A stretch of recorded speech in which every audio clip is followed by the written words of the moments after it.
All right. Good morning, everyone. Thank you for being here. Before we start, I just wanted to make clear that the purpose of today's committee meeting is to invite DPL and Coral Ocean Point so that we can have a Q&A session with the members to go over the proposed lease agreement, new lease agreement for the Coral Ocean Resort. So with that said, let's get started. Buenos dias, Hafaday, Tiro, Faisho, Totomarianas. Before we proceed with today's committee meeting, I would like to inform everyone who's here in the Senate chamber that this meeting is being streamed live for our viewing public on cable television channel 23, the legislature's Facebook page, and the Senate's YouTube channel. At this time, I would like to respectfully request for everyone in the chamber to please put your cell phone and other electronic devices on silent mode. Thank you. It is my honor to welcome you all this morning. Thank you for joining the Senate Standing Committee on Resources, Economic Development, Programs, and Gaming. I am Senator Karina Magofnia from the 3rd Senatorial District and the chairwoman of this committee. I now call this meeting to order. Today is April 19, 2024. It is approximately 10:10 a.m. here in the Senate chamber of the Honorable Jesus P. Sablon Memorial Building, Capitol Hill, Saipan. L.A. Jolene, please take the roll. Senator Francisco Q. Cruz. Here. Senator Judy Hoffschneider. Gay. Senator Karina L. Magofnia. Here. Senator Donald M. Manglonia. Present. Senator Paul A. Manglonia. Madam Chair, 4 members are present, 1 member is absent. Thank you, LA. With 4 members present, we meet the necessary quorum to conduct today's meeting. Just an FYI, Senator Paul did message me this morning that he will be attending, just running a little late. With that, the next item on the agenda, I would like to, before we move to the next item on the agenda, I would also like to recognize the Legislative Bureau staff who are here assisting us this morning. We have our legal counsel, Mr. Joe Bermudez, our legislative assistant, Jolene Duenas Tagabuel, our sergeant at arms, Mr. Benjamin Terlahi, and our IT, Delbert Camacho. We would also like to recognize our fiscal analyst, Mr. David Dimapon. Next, we move on to the adoption of agenda. Can I please get a motion to adopt today's agenda? Thank you. A motion has been offered and seconded. All those in favor say aye. All those opposed say nay. Motion carries. The agenda for this meeting is hereby adopted. Thank you, members. At this time, we move to public comments portion of the agenda. If the floor is now open for the public comments on the proposed lease agreement between DPO and Suwaso Corp. Is there anyone in the gallery that would like to provide comments? Okay. Looks like we have none. Let the record reflect that there's no one here from the public or private entities to provide comments on any of the proposed legislations. At this time, the committee invites DPL and Suwaso Corp into the chamber.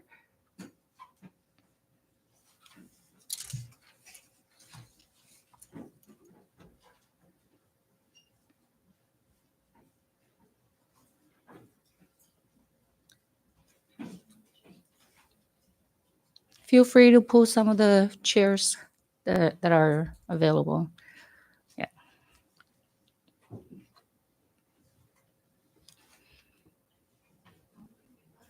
Yeah.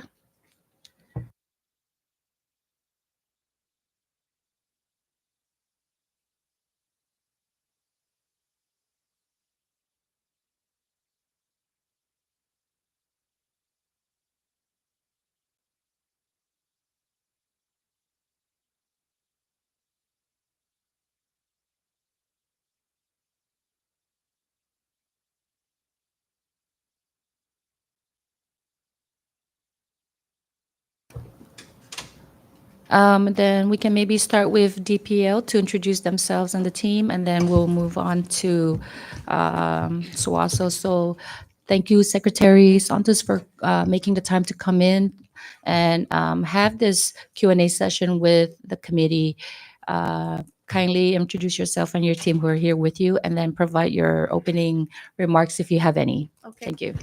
Thank you, Chair, for first recognizing DPL for today's Senate Committee on RFP meeting.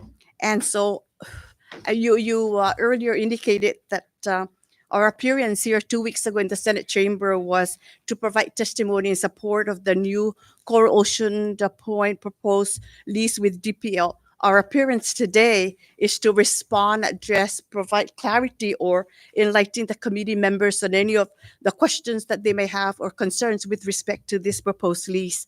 And in doing so, the committee may then be able to formulate the appropriate decision when acting on this proposed lease. I do not intend to deliver a lengthy remark so that there may be ample time allocated for the Q&A portion of this committee meeting. And so at this point, I would like to formally introduce our DPO team and then yield over to Coral Ocean Point to introduce theirs. And so to my immediate right, we have your Director Bonnie, who handles the division of real estate. In this case, this lease that we're going to be discussing on today. And to my left, we have your Director Greg, who's in charge of the compliance division. He enforces all leases, TOAs, permits, and so forth. And further to my left, we have Director Pat, who's in charge of the planning division, for the review and issuance of designations, a survey, and so forth and so forth. And at this time, I'd like to yield over to Chair Glo for the introduction of Core Ocean Point's team. Thank you. Suzus Masi, Secretary. Thank you very much, Secretary. Thank you very much to this August committee for this opportunity to speak in front of you today. Thank you, Honorable Chair, Senator Karina Magofnia. I would like to introduce for our part for SAWASU under the Eland group. To my left is our CEO and President of SAWASU, Mr. Brian Shin. And then we have back there is Mr. Ted Jung, who's in charge of our development section. And then, of course, my name is Gloria Kavanaugh. I'm acting as VP for Mariana Eland. Thank you. Thank you, Vice Chair. Mr. Branshin, would you like to say a few words?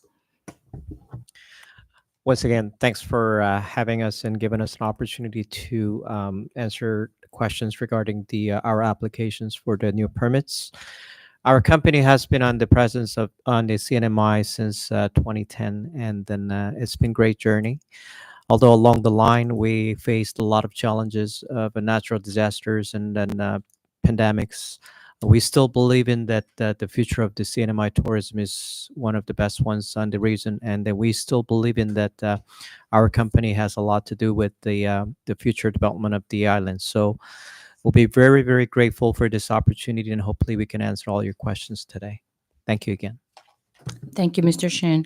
Again, to the viewing public who are just now joining in, this committee is here to have a Q&A session with both DPL and SAWASU to get some clarifications on the proposed lease agreement. SAWASU has requested to renew its lease in Unai Dongkulu here in Saipan.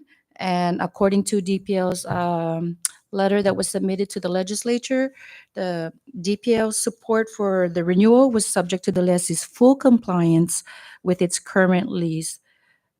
So again, before I open up the floor to the members for discussion and questions on the proposed lease, I just would like to hear again from DPL that SAWASU is in full compliance with the current lease that they have with DPL. Thank you, Chair. Are you over to our compliance division director, Director Greg? Suzus Masi. Thank you, Chair, and members of your committee. Core Ocean Point is in compliance with the lease of DPL. We are working towards doing a new lease to incorporate the pending matters. Okay. Thank you. And so when you say in compliance or full compliance, they are 100% compliant with every single article that is in this agreement, the current agreement. with the exception of the 100-room hotel, Secretary. So that's the only exception? Everything yes. else they are compliant with? Yes, ma'am. Okay. And then also before we start our questioning portion, our Q&A, as I was reviewing the documents that we were able to gather from the Legislative Bureau, I noticed that there were two joint standing committee report. One is the Standing Committee Report number 8-5, which is dated December 22nd, 1992. And in this committee report, it talks about an extension of 15 years. This was back in 1992. The second Joint Committee Standing Report is 17-4, dated August 1st, 2011, again for another 15-year lease extension. So just to clarify before we proceed, was there a two extension of 15 years that DPO granted to Suaso? Suaso requested for a 15-year extension. I believe the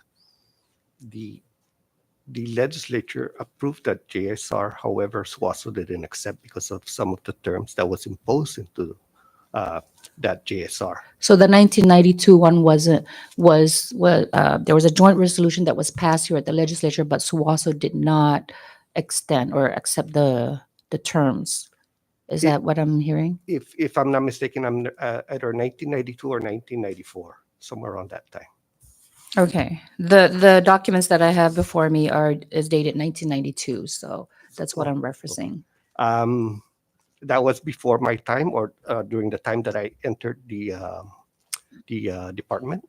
So I'm not quite sure, but I know that in 2011, that was the extension that the legislature approved Suaso's for another 15 years. So just to be clear, there's no two extensions of 15 years, because No. if that was the case, then we wouldn't be here talking about the 2026 expiration, right? Because Mhm. okay. Yes. So the compliance department did do its due diligence to review thoroughly that any request for extension or amendments subsequent to the original lease agreement are all taken into consideration before the new lease was taken into consideration. Yes, Chair. Okay, thank you. With that, I now open the floor to the members for any discussions or questions you may have for DPO or Coral Ocean Point or Suaso. Any member? Recognize Senator Donald. Thank you, Chair, and good morning to everyone present here today. I just had a clarifying question to Director Greg. You mentioned that Suaso is in compliant, but you are incorporating pending matters into this new lease. Can you elaborate more on that?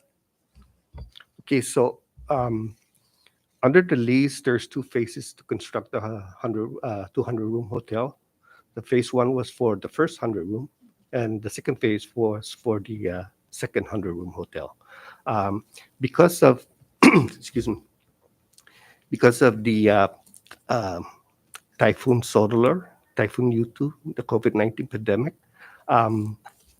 Suaso had to reinvest their funds towards those constructions and renovation works, and that's why they didn't complete the remaining 100-room hotel. Okay. And during those natural disasters, were payments waived or at No. any point? No. And so all payments have been made? Yes, Since- yes. All right. Well, can I just in the current lease, I don't see it in the joint resolution. Anything in regards to public benefit? Was there any public benefit provided in this extension? Not that I'm aware of, but it was in the original lease, I believe, under Article 11. But not within the past 15 years. Yeah. My job was to enforce the lease, but not to incorporate the amendments of the lease to add public benefits. Okay. Maybe this question is for Suasu. Was there any public benefit provided within the past year, several years since August 2011? I want to clarify, ask for some clarification on that, because I believe that typically when it comes to 40-year lease in the past, it's been a 25 and then we have to come back for the 15-year extension, that the public benefits are basically negotiated at the beginning of the lease. And I've never actually seen it where at the extension that they require a new 15-year or a new set of public benefits. When it comes to did we do any public benefits, I would say yes and no. I want to address no in that we weren't required to do any public benefits, and yet through our corporate service relationship committee, or not committee, division, we have done quite a bit of donations, building of whether or not it's a stage for a school, whether or not it's bus stops, whether or not it's basketball courts, whether or not it's donations after storms. We have done that, and we still continue to do so under the name and the guise of MRI, which Suasu is one of our 3 companies. Thank you. From my understanding, at least I know with the mobile lease extension, there was public benefits that was incorporated into the agreement. And so it seems like this wasn't done in this case. And so with the proposed public contributions that it was provided to the committee, were these activities proposed by DPL or by Suasu? Director Bonnie? So you did mention about mobile. Public Law 2084 took effect before the mobile. So we were able to incorporate the public benefit for the 15-year extension, Okay. as well as the new leases that we processed through Okay. DPL. But who proposed this public benefit for this lease? Was it Suasu or DPL? We both negotiated the terms, and we a lot of times we do recommend certain public benefits as well. Okay.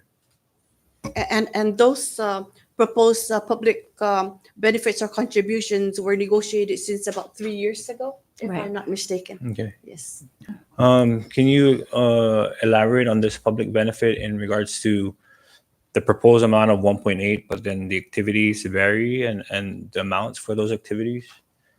I know it doesn't equate to 1.8, but is there a continuous contribution in particular activities that would sum up to 1.8? Again, if you look at the public benefit,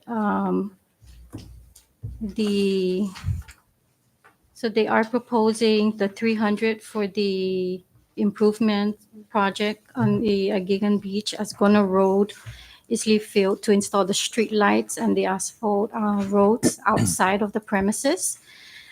They have 300,000 for beautification, and that's the refurbish of the driveway, the Ascono Road, as well as the beach area. The student education, they are contributing $5,000 annually for the next 40 years. So that's a total of 200,000. For the promotion of local culture, again, that's $10,000 annually for IAO and CAO. And that will total 400,000, including the $300,000 for the purchase of the playground equipment that was proposed to be installed in the Asgono homestead. Okay.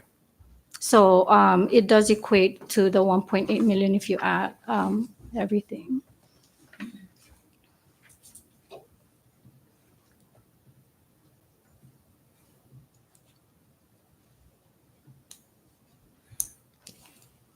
Okay. Thank you. I just wanted to clarify that before I ask further questions, but I'll yield for now for other members. Thank you. Thank you, Senator. Before I recognize the members, I just quick clarification. So on the original lease agreement that was signed back in 1986, it referenced lot number 011L01 for a total area of 735,023 square meters. However, in the new proposed lease, we have 3 different lots referenced on here, not including the 011L01. And actually, the total area decreased from 735,000 to 581,000.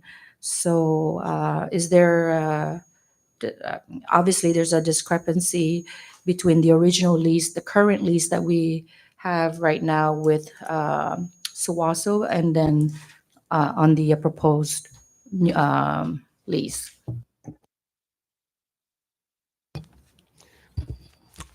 So, Madam Chair, the 735,000 square meters, at the time from what I understand, when they did the survey, it was inclusive of some of CPA's property and some private properties as well.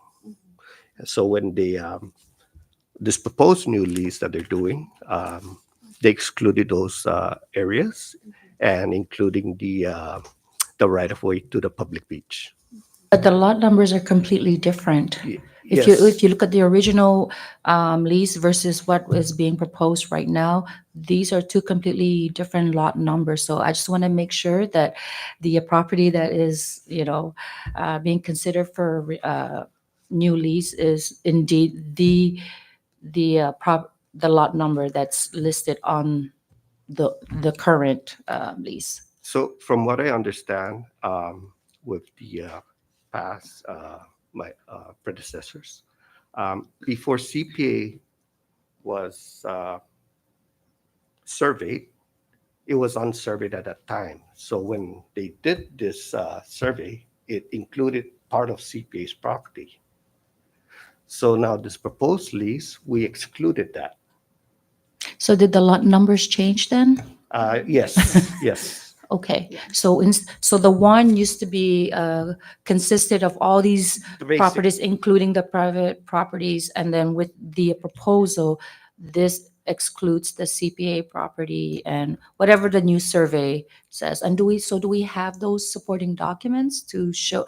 Because it's really hard to connect the two, right? Understand the correlation if it wasn't explained from the beginning. So for someone like me who is new here at the legislature, in reviewing the current lease versus the proposed lease, there will be no way for me to make the connection unless I know the historical information behind it. So it would greatly help the members, not just the new members, but even members who have been here prior to us, to have some kind of a narrative that explains what happened back then to where we are now, just so that we are making sure that the lease agreement that we're reviewing, both current and the new proposal, are in fact one and the same.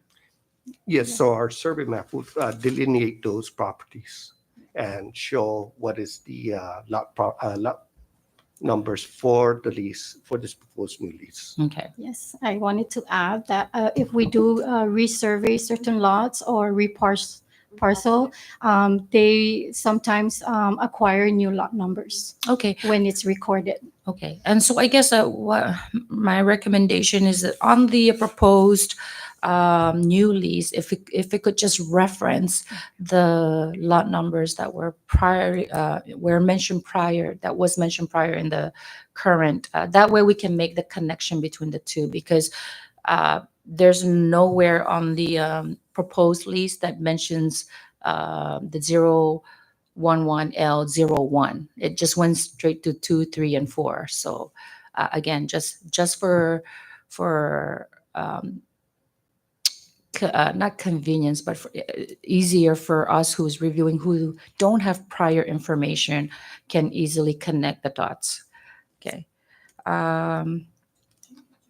Yeah, so what I have in front of me actually is from the original or the first extension, and I can provide that also, where it had the original lot number and broken out was basically Yes. CPA as well as the private properties that are within the golf course and the hotel property. And I think from DPL, they can give you the new survey that actually has the lots that were broken down, because like Director Greg had said, basically everything was lumped into one in the original lease, but CPA now has to take out theirs, and there are two pieces of property, private property, that are on that we can provide to DPL for you. Okay. Thank you, Vice Chair. Also, in reviewing the extension, the 15-year extension that was adopted back in 2011, it talks about four amendments made to the original lease agreement. Can DPL please share with the members what those amendments were? Or maybe Suwaso? So DPO yields to corrosion. Okay, so I do have a copy of the four amendments. The first amendment was basically to clarify from the original lease the fifth year or the third, fifth year rental fee. And so it did basically list down what the rental fee will be for the third, fifth year, the fourth, fifth year, and the fifth 5-year period.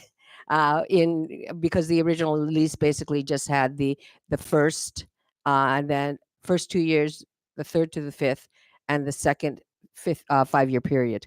The second amendment basically just clarified some of the utilities and what needs to be built there. The third actually amended the amount of rental fee.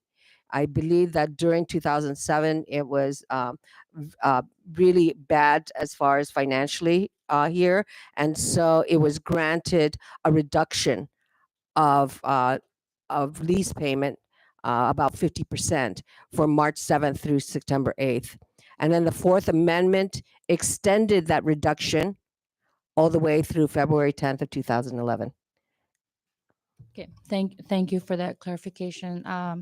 So the Secretary, whenever amendments are made to the lease agreement, does that require the legislature's approval?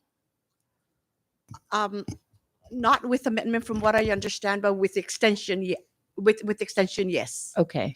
And then earlier, the Vice Chair was speaking to, the practice, I guess the standard practice in lease agreements wherein, you have your original 25 years and then the extension of 15 years, bringing it up to 40 years. And this pertains to Senator Donald's question on the 15-year extension, whether or not public benefits were included. And I understand that you said that you've never seen it in the past being done, but I would like to direct this question to DPL, whether or not it's never been done in the past. Is it a DPL regulation, or is that just a discretional decision that's made by DPL not to request for public benefits on the extension? So, Chair, public benefit only took effect because of Public Law 2084. Okay. And so we have been incorporating that into all of our leases now. And with the extensions, we are able to also negotiate public benefits. Oh, okay. So we are, for the extensions, we are able to negotiate new terms as well. So Great. we also try to put in public benefit for any extension. Great. Thank you for that clarification. In reviewing before we actually, at least for me, before I ask questions on the proposed lease agreement, I kind of wanted to go through the current lease plus the 15-year extension. So, but if any other members have any questions, I'll yield for now. So recognize Senator Ju. This is Madam Chair, and good morning, everyone. Thanks for being here, both Secretary Santos and Mr. Shin and your team. I want to circle back to Vice President Manglonia's question with regards to, and the Chair, public benefits. I see on your proposed list, if you lease, if you refer to page 12 of, of the proposed lease, there's a segment there towards the bottom. It says public benefit obligation. So, in reference to what you just said, Director Royal, would then be permissible to, if agreed with the two parties, that you'll be inserting the portion of that into the lease? Is that what is that the understanding of? Sorry, can you turn your mic on, please? Thank you. Sorry, the details of the public benefit is on page 35, so that's listed down. Yeah, it's on the lease data sheet. It's towards the end of the agreement.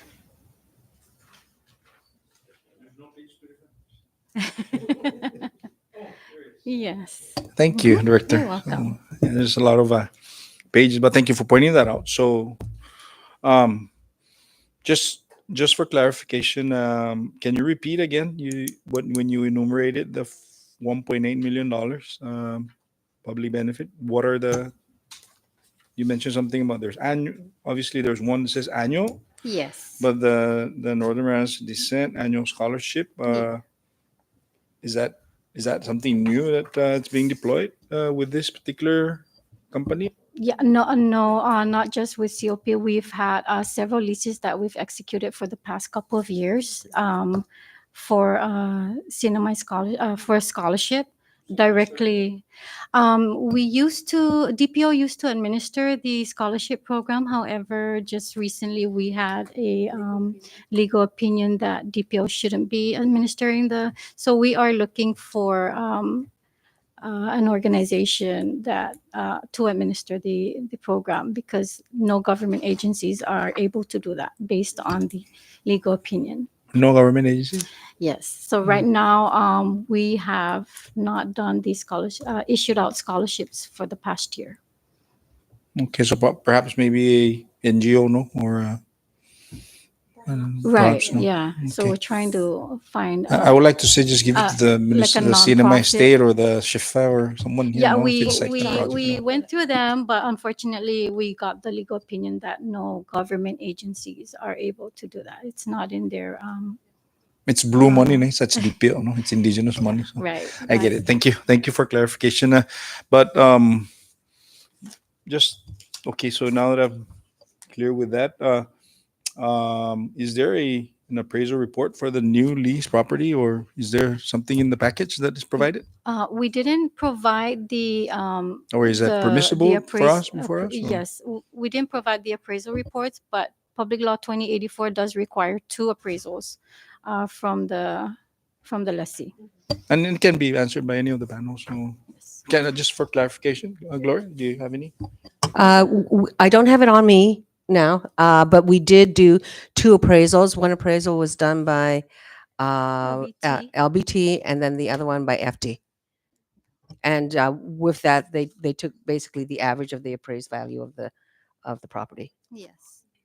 Could the committee please request that we get copies of those appraisals just for our records?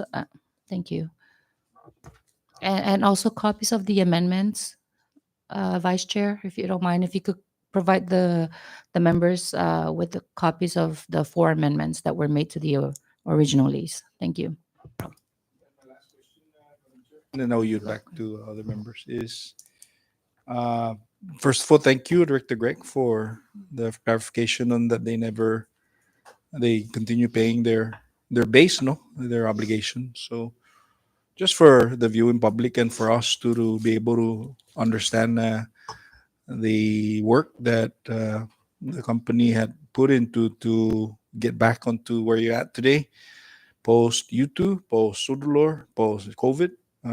What is the estimated amount of investment that you guys have actually poured into the facilities, so that the patrons and especially the people of Saipan can avail of the property? Yeah. Hello. Okay. Yeah, sorry. Thank you, Senator Jude, for the question. We had $10,642,391.37. Right on to the teeth. I love that. That's good. Thank you. So $10 million, at least $10 million, over $10 million. Okay, that's correct, right? Thank you, Gloria. Director? Senator, I wanted to get back to you on the appraisal. I do not have the reports here, but I do have the numbers if you wanted to get Perhaps that. as what the Chair Magofnia was saying, just submit it to the Okay. committee, no, for Alright. our. No. Okay. Okay, Madam Chair, Jesus Masi, thank you, and I'll yield back. Thank you, Senator Jude. Any other members? Senator Donald. Recognize Senator Donald. Thank you, Chair. Sorry, just further clarification on the public benefit. So you said it was incorporated into other leases. So does DPL just hold on to that funds until such time you've identified what to do with that? So for the new leases with the public benefits, it varies because like for the scholarship, we require that actually the lessee is responsible to issue out the financial scholarship, whether it be through the scholarship program that we administered the past few years, or they come up with their own program. So as long as they give out that scholarship out to the NMD recipients, then they would meet that obligation. But you mentioned in current leases you have that public benefit of providing scholarships to students. Is that what you said? We or- have several of our leases that we that have been that includes the scholarships. Okay. I think, if I'm not mistaken, to date we have over $40-some thousand in financial scholarship for NMD students, based on the new leases that we've executed. Okay. So, Thank sorry, specific in following up with Senator Donald, but is it the 40,000 that you mentioned? Is it specific to? You said that there's a scholarship in various different agreements, right? But specifically to SUASO For SUASO, it's $5,000 annually. annually. Yes, and for the next 40 years, total would be $200,000. And the agreement is that it's kind of discretional, I guess. Like they could be the one to award the NMD. Yes, they can have their own scholarship program and offer the $5,000 and issue out from their company, Okay. and then they report that back to DPO that they have met that obligation. Okay, so do we have reports of all of the scholarships that have been issued since day one of this agreement, the current agreement? Yeah, like I said, we have administered the program, so we do have the reports on that because we issued. Okay. We coordinated the. However, the payments are coming out from the lessee, so DPO does not directly get the funding, but Right. the But you would have a checks- report of what was issued Issued. out to whom and how Yes, much. yes, we so do. that way DPL can ensure that they are complying with what's required on the agreement, correct? Yes, we do, Chair. Okay, so may I please request for those reports showing all the Recipients scholarships and the recipients and the amounts that they have received to date? All right. Thank you. Any other member? Senator, Sorry. I recognize Senator Donald. Sorry, Chair. I just needed further clarification on other items on the agreement. Can we just turn to Exhibit A? You have what looks like maybe your schedule of the different phases. If I'm understanding this table correctly, from phase 1 through phase 4D, is that? So under the current agreement, phase 1 has already been completed. Is that my understanding? Are you referring to page 37? The first page on Exhibit A, additional security deposit, the different phases that are listed under that. This is for the new improvements, so it has not begun yet. But you're talking about 200 additional rooms to what they Yes. currently have now. And so under phase start, would that be so? Phase 1 would be in basically a year. The project will start, and then it will be completed in 2 years from that. 4 years from that. In 48 months, so that's about Right. So these 4 are years. Yes. is this taking into account the situation with the labor force based on the projection of these different phases? Well, you too was COP. Yes, I mean, that's always going to be a challenge. You know, we're always hopeful that something will change, that perhaps there would be like a one Marianas visa where we'll be able to get sufficient labor. But you know, we're a little bit fortunate in that Elan actually has its own construction division in Korea, and so we have a lot of the professionals that actually can help us as with the planning and all of that. And then we also have a group of constructions companies that we have worked with in the past. Most recently, when you look at both COR as well as Pacific Islands Club after Typhoon Yutu, where we were able to get it up and running within 2 months.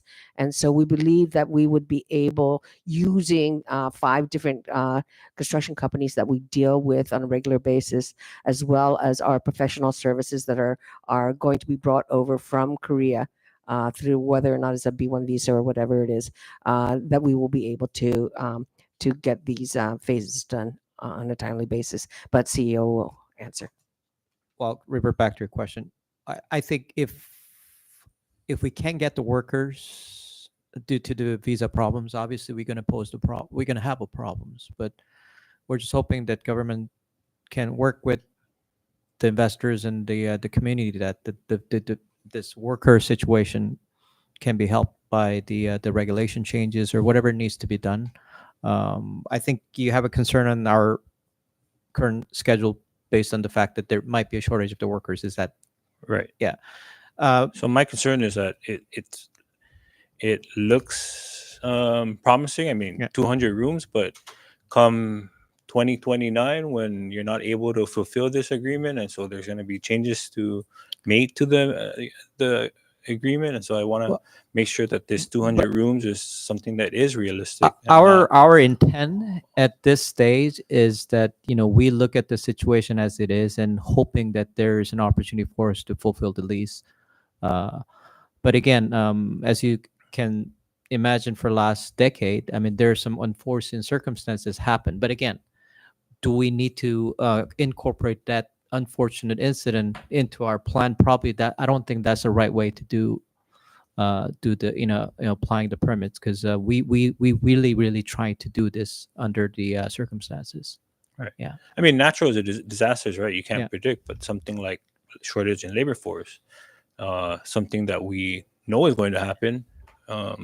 What happens after that is the uncertainty, but still, I don't want this to seem like, when we go out to the public and say, yeah, they promised us 200 rooms, but come 2040, when you're not able to meet that projection. And so I hope that part was considered, and that, not saying that we hope the federal partners are going to make changes to this and continue this. And so what would be the more realistic approach to fulfilling Again, our hope is that we continue our investment, create the employment, so that more younger generation wanted to come back to CNMI, and then hopefully that will boost up the labor force market.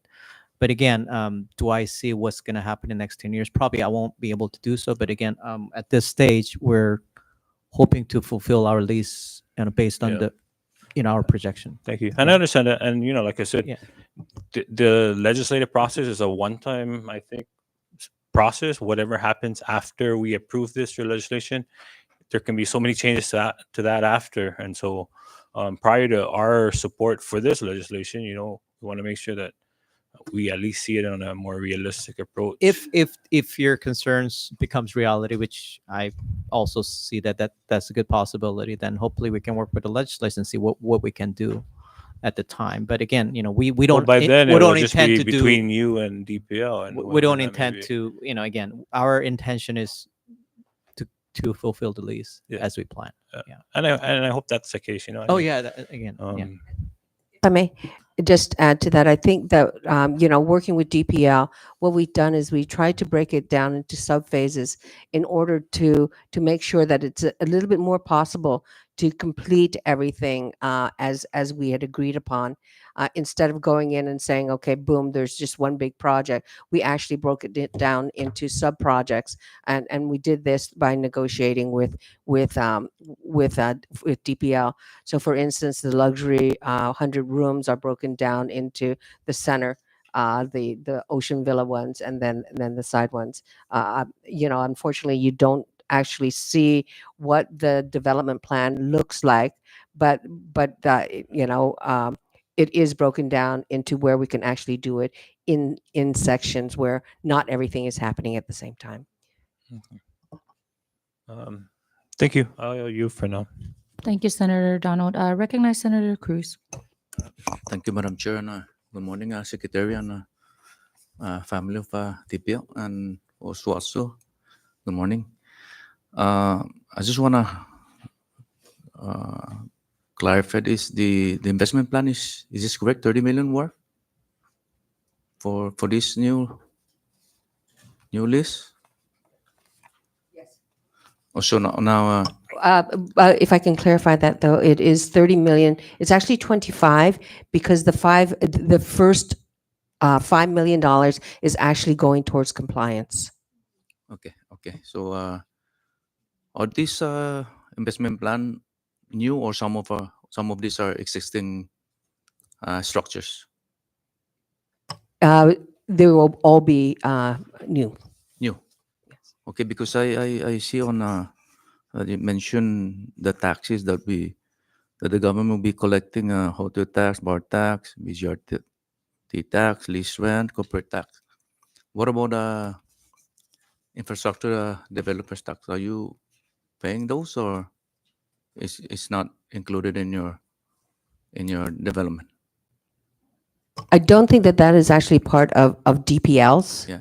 And so it would be something that will be charged by But- another. But are Yeah. you paying? Are you paying? I mean, whatever fees and permits You that pay. we need in order to get the permits, we will have to pay. Yes. Okay, now with 2-story villas with 28 rooms, are these separate house or just one big building with 28 rooms? They are kind of connected like a townhouse, and then they would be basically on two sides. So and again, I'm so sorry that we don't actually have actually I do have a picture of it. But it is going to be more or less like a townhouse where they are probably sharing a wall, but they are built kind of like duplex, or not duplexes, but townhouses. I'm just trying to clarify whether this is a separate houses. Separate from And current existing buildings, how you're many asking, houses? sir? You're asking whether this is separate from existing buildings? Yes, or- the villas. It is separate from existing. So how many villas? But it says 28. it only says 2-story villas with 28 rooms. Yeah. So if you look at the 100 rooms are actually broken down into the 3-story hotel, which is the 30 rooms, and then ocean villas, which are 42 individuals, and then the 2-story villas on the side. So it actually has a plan where it will have separate villas and the hotel together, but in an actual master plan. So I'm just trying to verify how many villas. So altogether, there will be 42 plus 28, so 70 villas. 28 villas. 70 villas. There's 42 villas for the ocean view villas, and then the 2-story villas. There's 28. So that's worth $3 million for that. No, that's actually worth 10. $7 million for the 42 rooms, and then the $3 million for the 28. For the 42 rooms. Yes, so $10 million for just the 70 rooms. I'm just trying to, to see whether this is the right amount, because right now building a 3-story house worth 300 some thousand, and this you're talking about villas and. Yeah, so it's not going to be like a house where it's just one structure. It will be sharing basically like walls. Also, it's connected. It It's is connect. attached. They are connected. Yes. So it's not separate. It's not individual. No, it's not separate. Like if you're looking at like Mariana's Resort, for instance, and where you have the cottages on Yeah. the south side, where those are individual like that. That's not how we actually have the construction. Um, I have a copy. Okay, I'm just Yeah, because I thought villas is it's a separate yeah, separate. It's yeah. a We house. It's a house that it's a luxury house. yeah. I mean, the villa. There's the definition is very vague, and so with us, it looks like it's an individual living space, but it actually is more like a townhouse where walls are actually shared. Okay, thank you. Are you back? Thank you, Madam Chair. Thank you, Senator Cruz. I now recognize Senator Jude. Thank you, Madam Chair. And I'm just kind of browsing through the attachments, and I only see President Biden, Mike Johnson. I'm actually looking at the notice of public lands compliance. Just to kind of break the ice a little bit, Madam Chair. But I just wanted to ask if it's not too much to ask, perhaps for people like me, Director Royo, on the Article 13, the public benefit obligation, and you enlighten me pretty clearly and the members that it's actually on page 35. So perhaps an insertion that see page, so that for people like me that don't really uh, know, it's not because you provided like in the uh, proper lighting and all that, but I think that's typical, no? But if you just reference da da da. But I want to ask the question to Mr. Shin or Gloria with regards to the Exhibit A on page 37, the last page of your submission.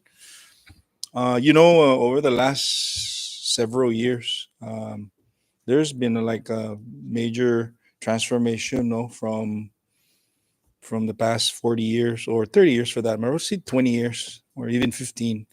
And there's a renaissance of identity for our indigenous, our Northern Marianas descent here. And one which is language, one of which exhibits. And I'm particularly referencing an experience where I had an opportunity with some of us that actually saw Camp Bloss on Guam. They really did an outstanding job identifying the historic significance of certain portions of the property to establish the respect and the identity of the local people. And they really put up a nice monument to that effect. But I guess what I'm trying to say is I'm referencing the Exhibit A, nothing against the Spanish Garden, but I wanted to ask if there is a possibility that look into another design of you enhance based on the people here in the cinema in the Mariana Islands. Maybe incorporated with the Spanish because Spain took care of us was our Centuries.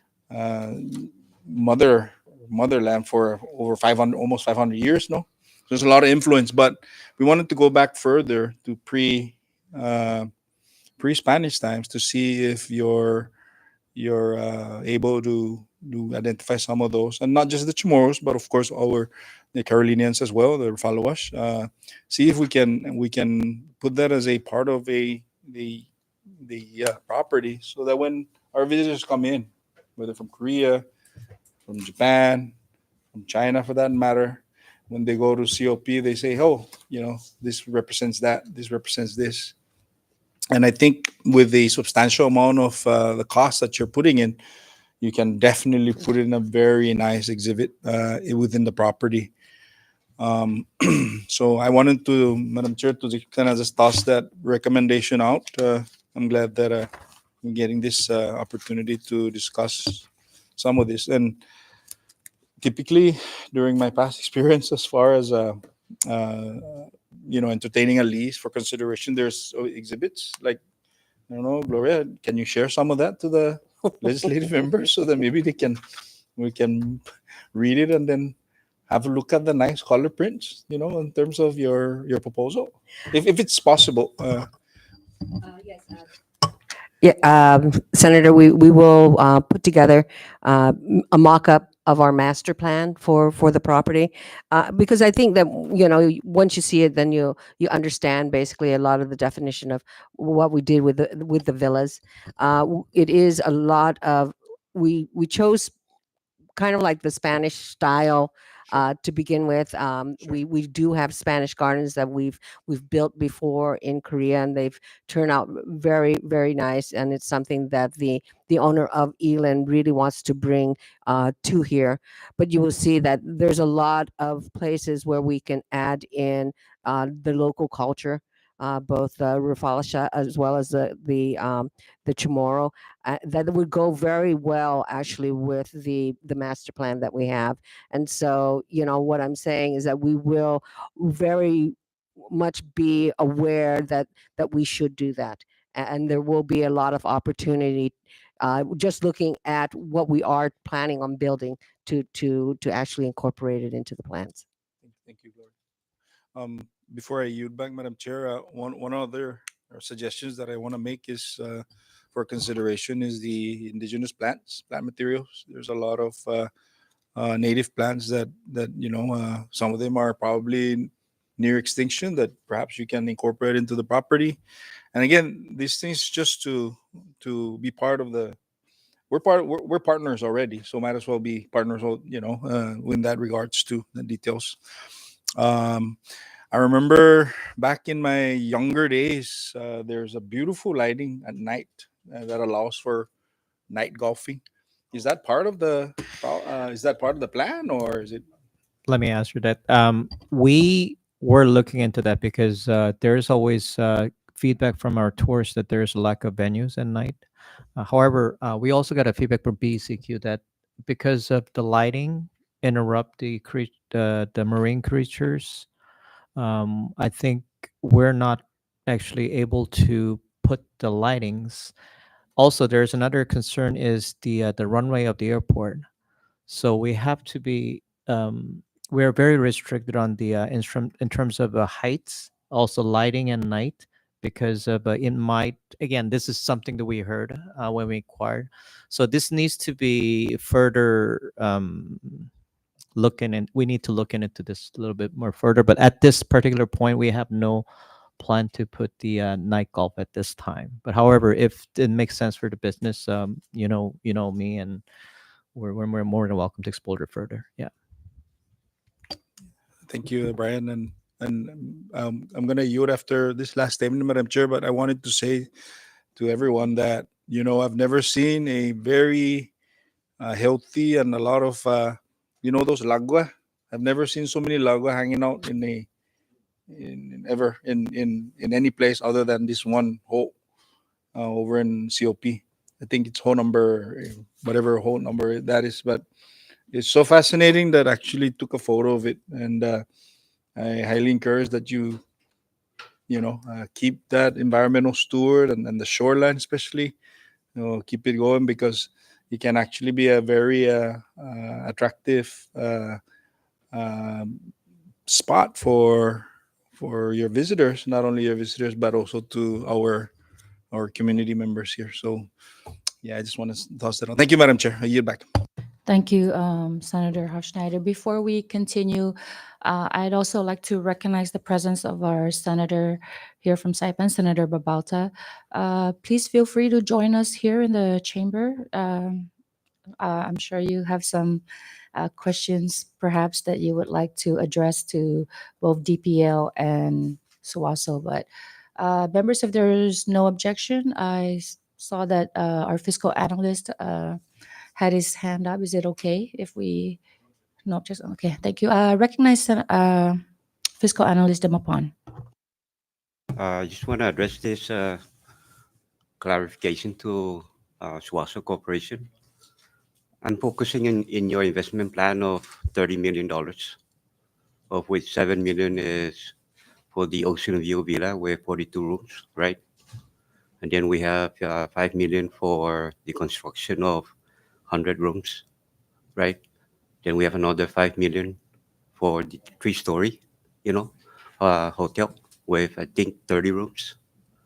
Then you have the 4 million, right, for the villa, right? I was the beach club, right? And then 3 million for the 2-story villas with 20 rooms, and then 2 million for the, the Spanish Garden, 2 million for the what's that?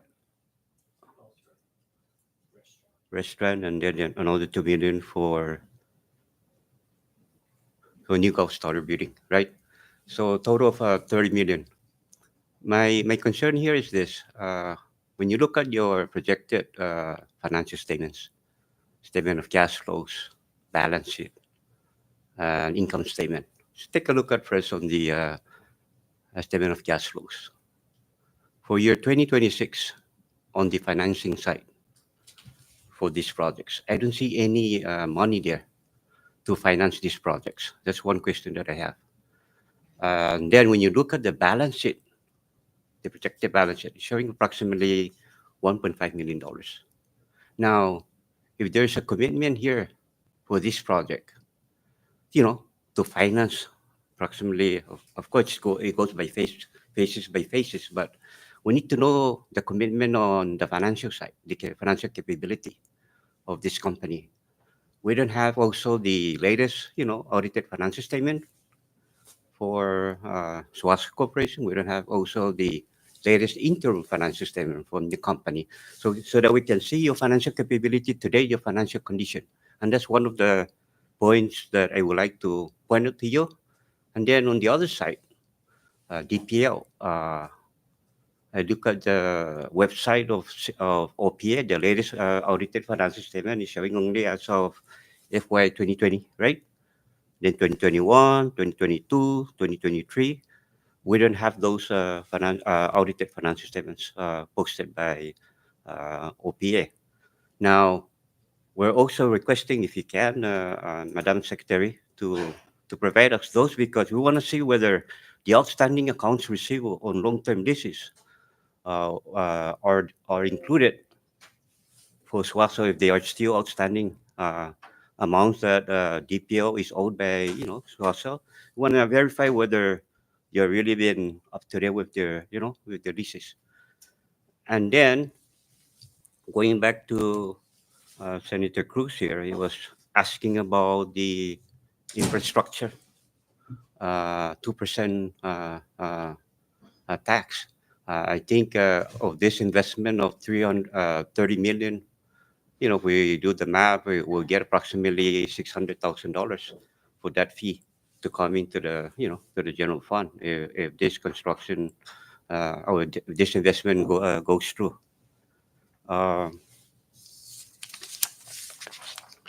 I wonder who did the projected financial statements. This is what I asked, because when I looked at the final column to tally the numbers from 2026 all the way to 2065, a total of 40 years, there's no column there to show us exactly how much, revenue the government will earn, in bar tax, hotel tax, lease rental, for this subject property.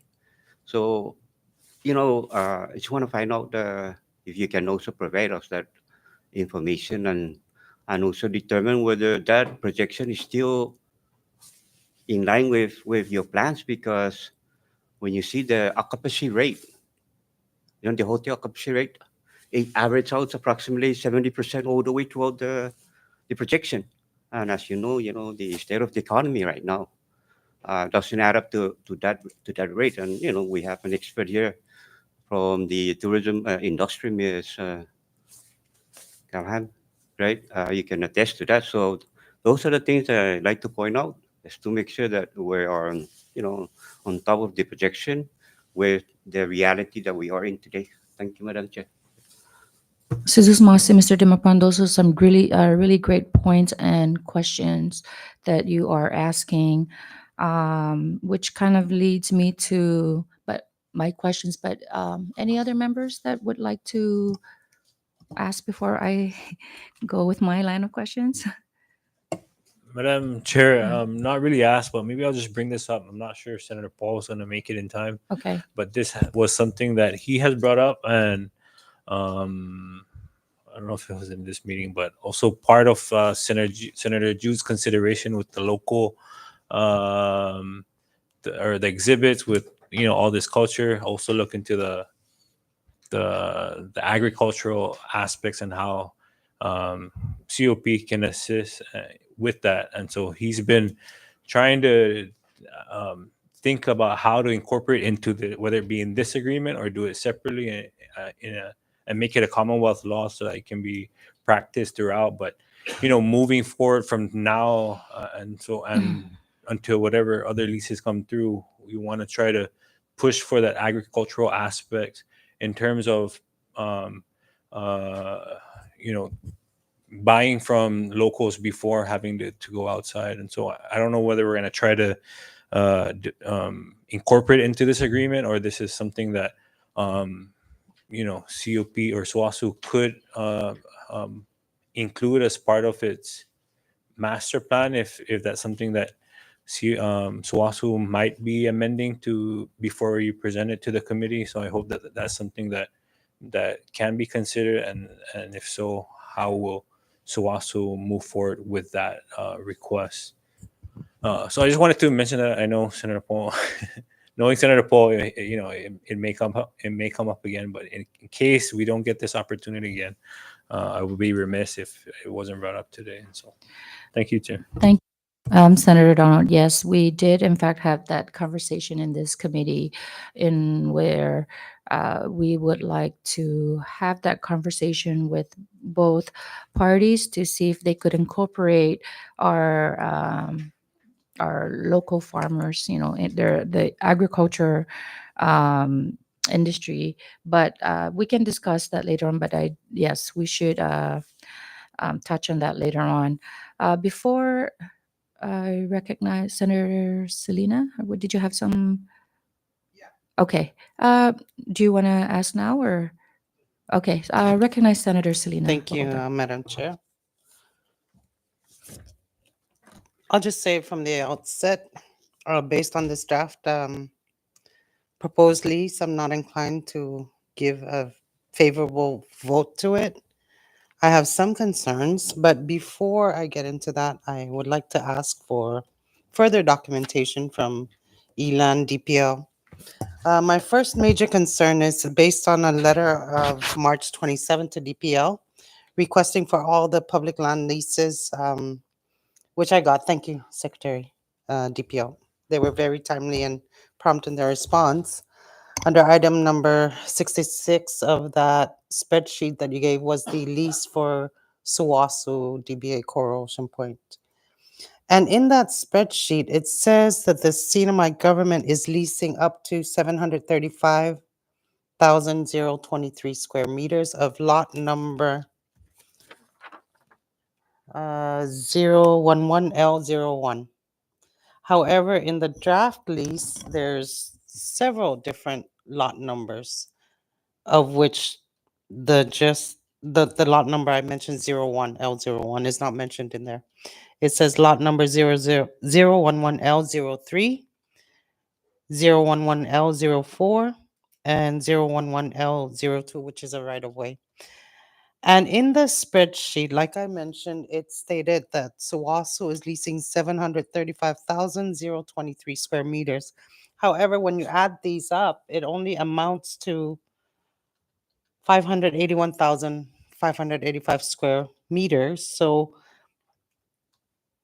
there's a discrepancy of 153,438 square meters. Can somebody explain the discrepancy? I don't understand that. Yes, thank you, Senator Selena Bacolta. Earlier, Madam Chair asked that question as well. I'm sorry. So, I can get the answer from her then. So the 011L01, when they did the survey, it comprises of part of CPA's property Okay. and some private lands. So with this proposed lease, we're excluding those properties Okay. and the private properties, including the, The right of way Because is you have a there. separate lease with Yes. CPA. I Yes. saw that. I'll get the answer, but thank you for that brief response. Also in the draft lease, it mentions a lease data sheet, which is not a part of the packet. Okay, got it. Sorry. I haven't gone through all of this yet. Um,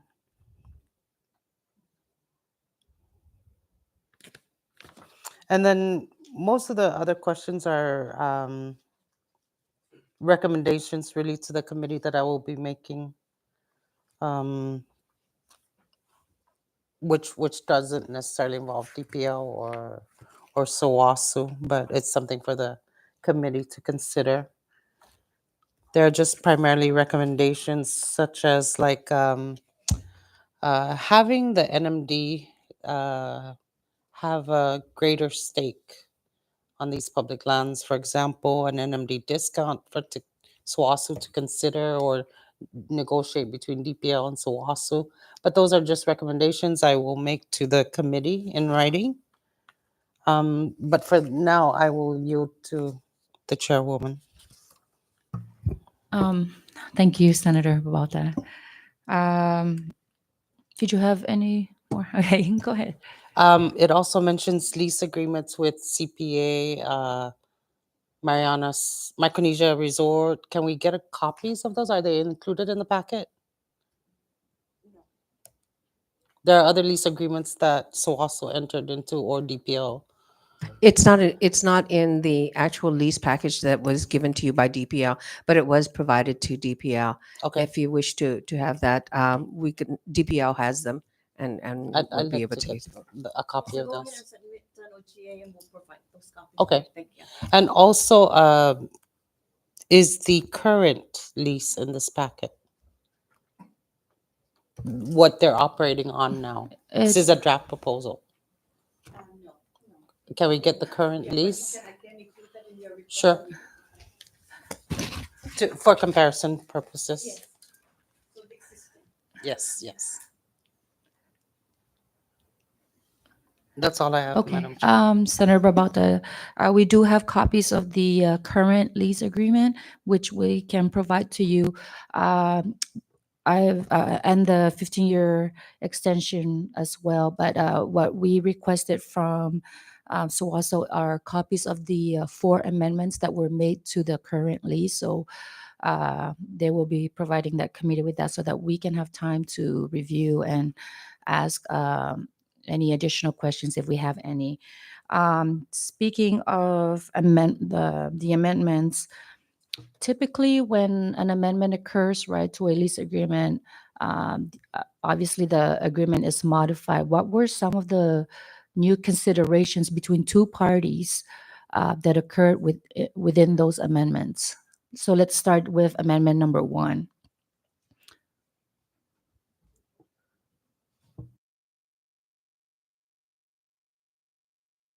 If I may, I think with amendment number 1 in the original lease, they said that basically the third 5-year period through the 5th 5-year period, the rental will actually be determined. And so the first amendment basically finalized those numbers. Okay, so there were no new considerations to that amendment. It was just No. to clarify. Yes. Okay.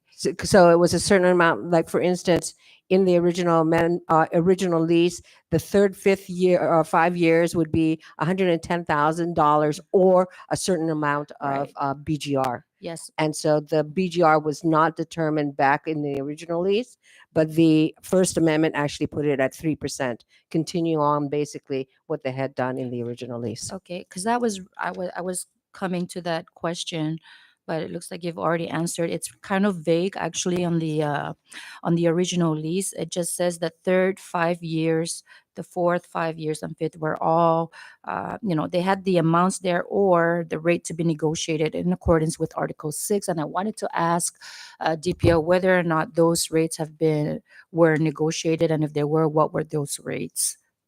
I know it's not supposed to be below 3%, but if they were renegotiated, what were what were those rates and what was the increase?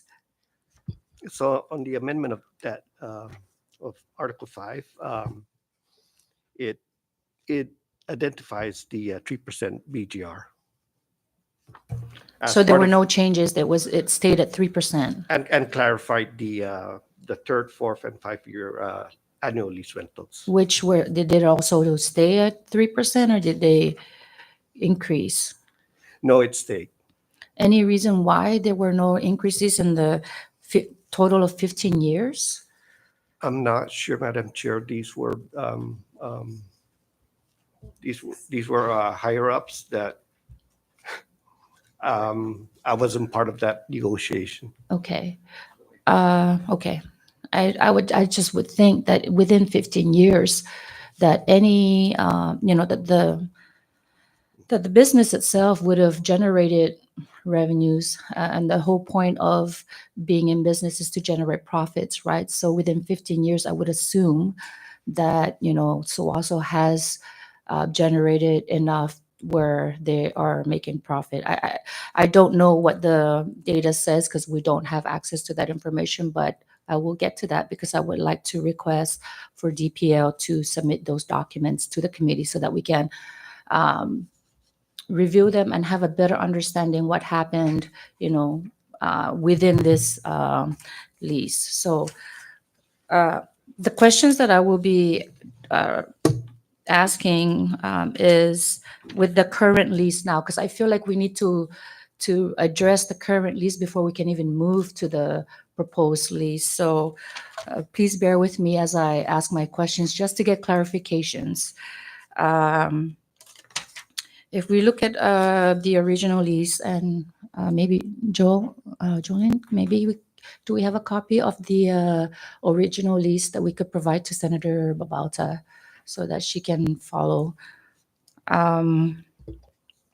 If we look at page 3, on line 16, it says that the lessee shall provide the corporation an accounting report of gross receipts as provided in Article 7.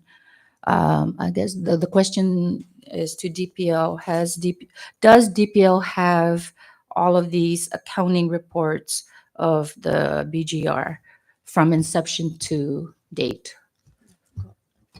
Madam Chair, our finance division is not present in this meeting, but from what I understand, they are. Okay, so and to your knowledge, Suaso has been current and still current with all of the payment obligations. Yes. Okay, so can we please request from DPL to provide us with these accounting reports on the BGRs that were supposed to be submitted by Suaso? Yeah, we should have those documents, Madam Chair, and the SDPO would be submitting those together with the rest of the other documents that you have, been requesting Great. or requested for. Thank you. Thank you, Secretary.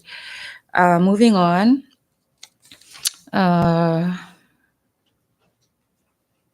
So no past dues, correct? Okay.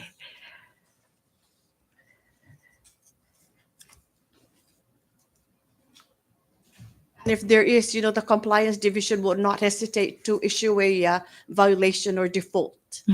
Thank you for that clarification and giving the But committee again, the that has confidence. never happened, with respect to corrosion point. Okay, great. Thank you, Secretary.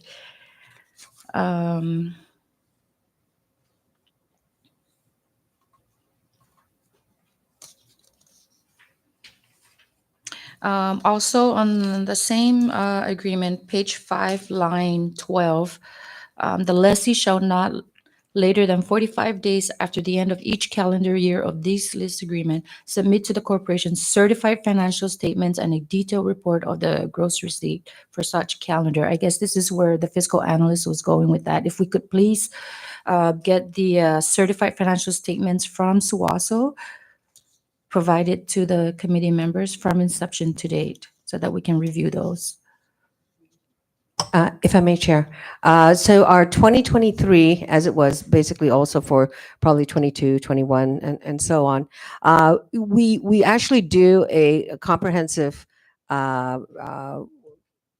consolidated financial report and audit. And so it takes us quite a while because our corporate office actually requires certain reporting. Mhm. And so if you notice that in the draft lease this time actually gives us more time. And so we have asked in the past, and we have asked currently for extension of issuing our audited financial statements even for 2023. Right now we are undergoing the audit, and it is for all the companies Okay. together to do a consolidated report for our Korea corporate office. And we have informed compliance, and we're working with Greg that the audit we see will be done for the SWASU part by May. Let me ask compliance then. What year is the latest year that you have on their certified financial statements? Year ending 2022. 20. Okay, so that's pretty Yes. current. And you talk about consolidated financial statements, but consolidated as in all the different companies under Elan Group. That's correct. But you'd be able to break out Sawaso in particular, right? Because Yes, yes. yeah. So we do have the auditor that has to do the consolidated, but they have to also do the individual. Absolutely. And so yeah, so Yes. Sawaso does have its own financial statement reporting, Okay. but it takes long because we're doing everything concurrently. Sure. Yeah. So I mean, obviously DPO has up until 2022. So if we can also include that in the request, please. There's certified financial statements from Sawaso. Thank you. Um,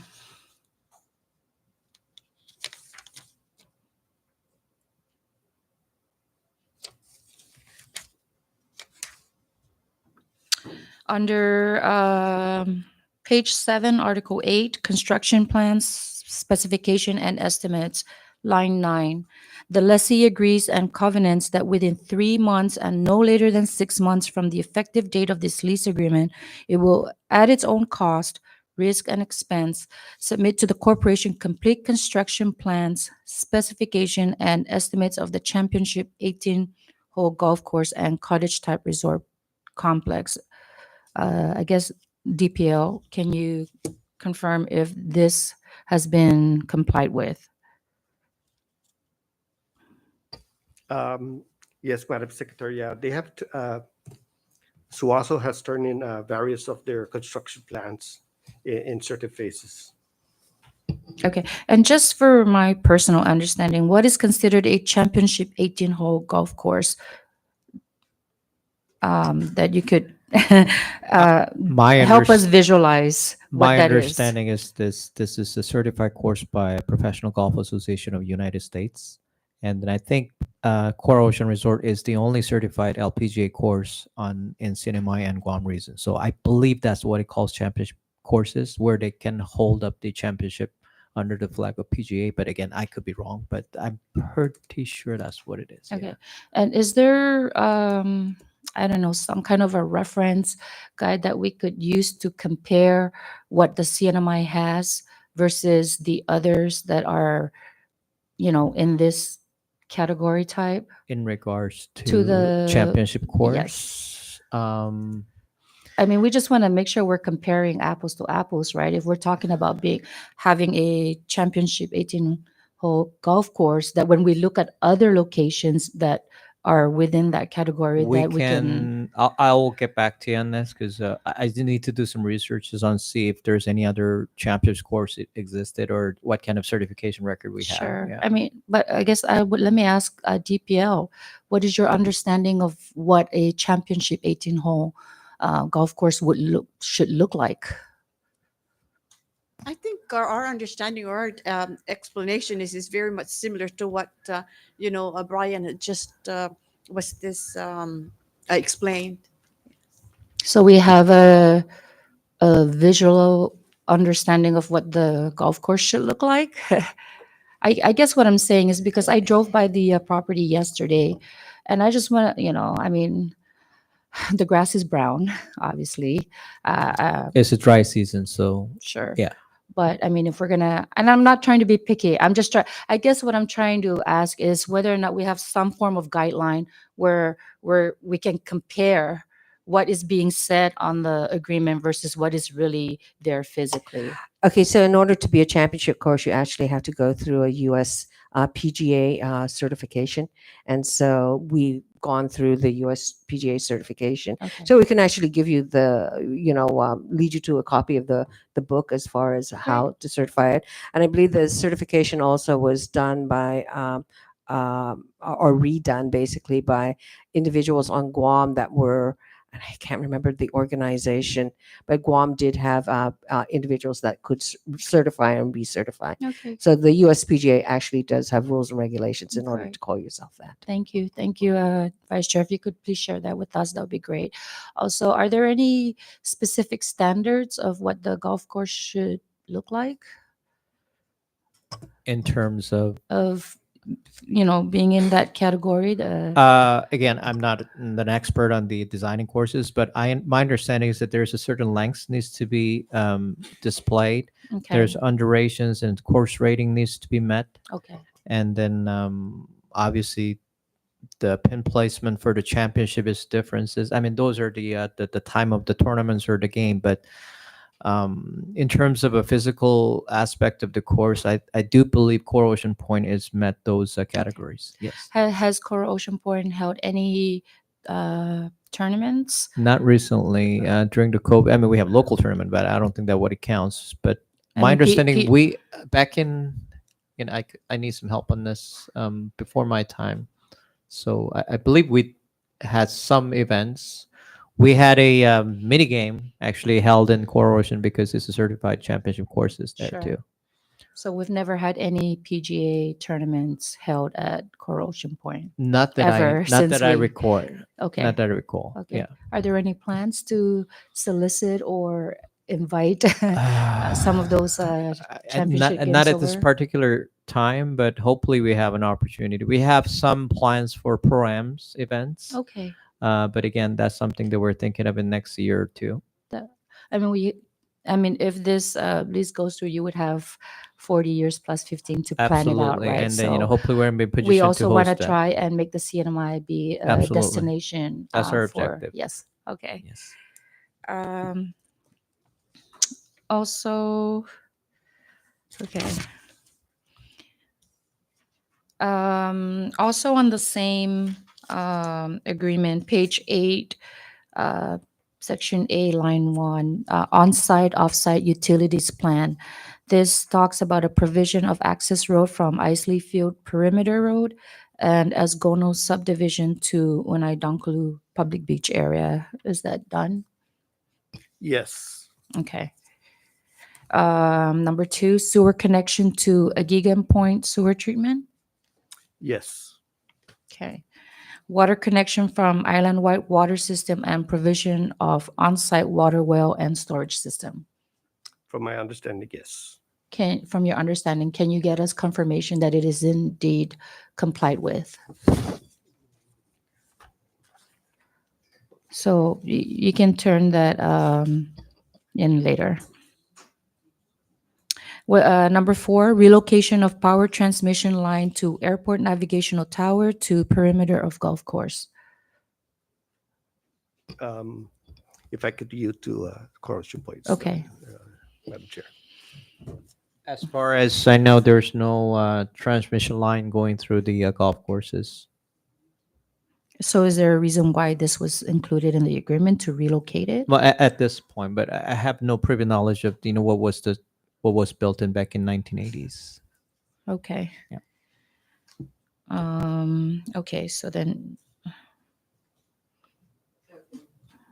So just for a little common sense, there probably was some transmission lines there that had to be relocated because the golf course is going there. sure. And so, because there is private property that actually is on the road, Okay. or on the course rather, and so they may have had power going out there, but Okay. we had to relocate everything because obviously you cannot have Yeah. power within. Okay. Yes. I figured that was the reason why that was on there. And if your testimony today is that it's no longer there, then obviously it has been relocated. So, Yes, that's it. That's okay. correct. Thank you. And then it also section B, 18-hole championship golf course plan.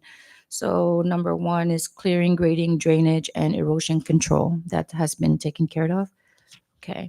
Landscaping and irrigation system. Again, this is why I brought up the whole color of the grass being brown, right? There's supposed to be some kind of landscaping and irrigation system in place to ensure that the golf course is looking, uh, nice and green.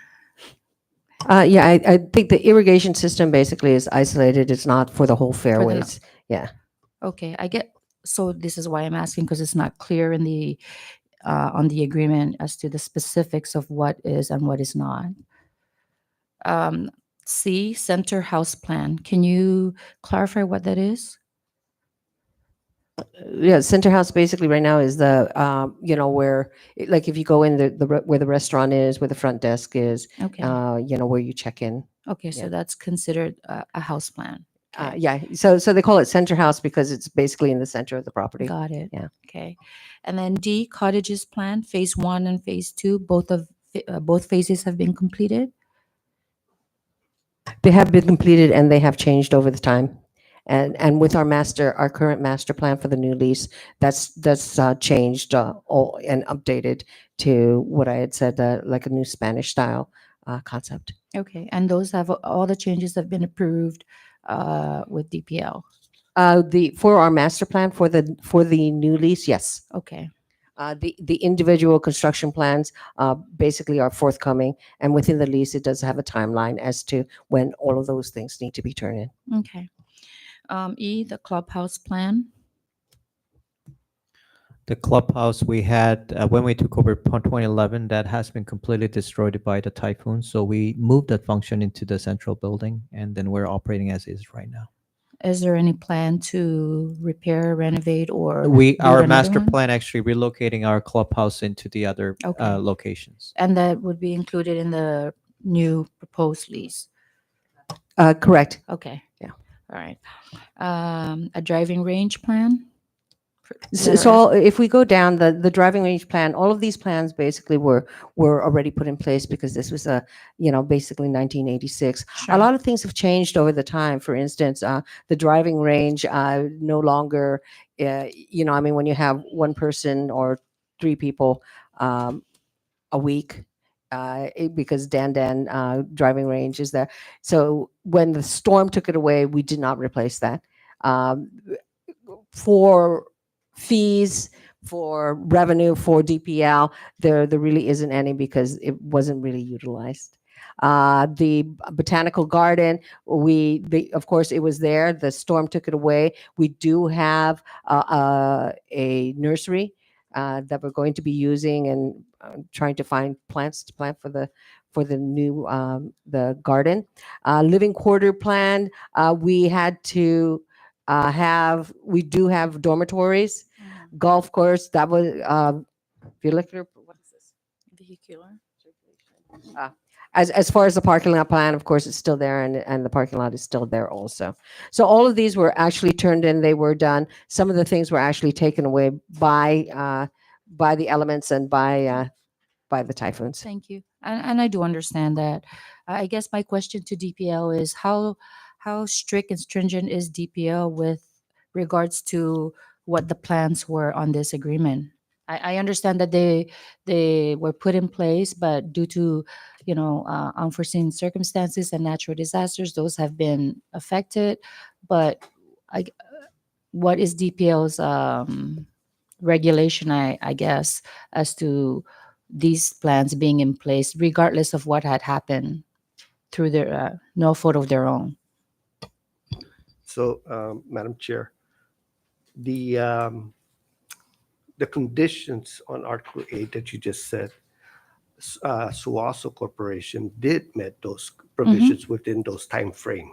Okay. And unfortunately, after the years come by, like for instance, the driving range, it's no longer in effect. But did they met those conditions? Yes, they did. Yes. I guess my clarifying question would be whether there's any requirement of them to maintain those plans throughout the duration of the lease agreement is what I'm asking. No. So that's not clear. Okay.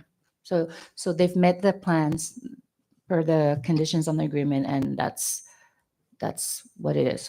Okay. Yes, ma'am. Okay. On page 9, line 23, the construction of a new access road to Unai Dongklu Public Beach as Gono subdivision and Isley Perimeter Road shall commence no later than 3 months from the effective date of this agreement. I'm not really familiar with that area, so that's why I'm asking these questions, just to make sure that, whatever conditions that were set on this agreement have been met. So is there a access road to Unai Dongkulu Public Beach? Yes. Okay. And I'm assuming that under the public benefit that those pavilions that are there now, I think there's 2 pavilions, right? And some barbecue area is part of the public benefit that's in this agreement, I'm assuming. Yes. Okay.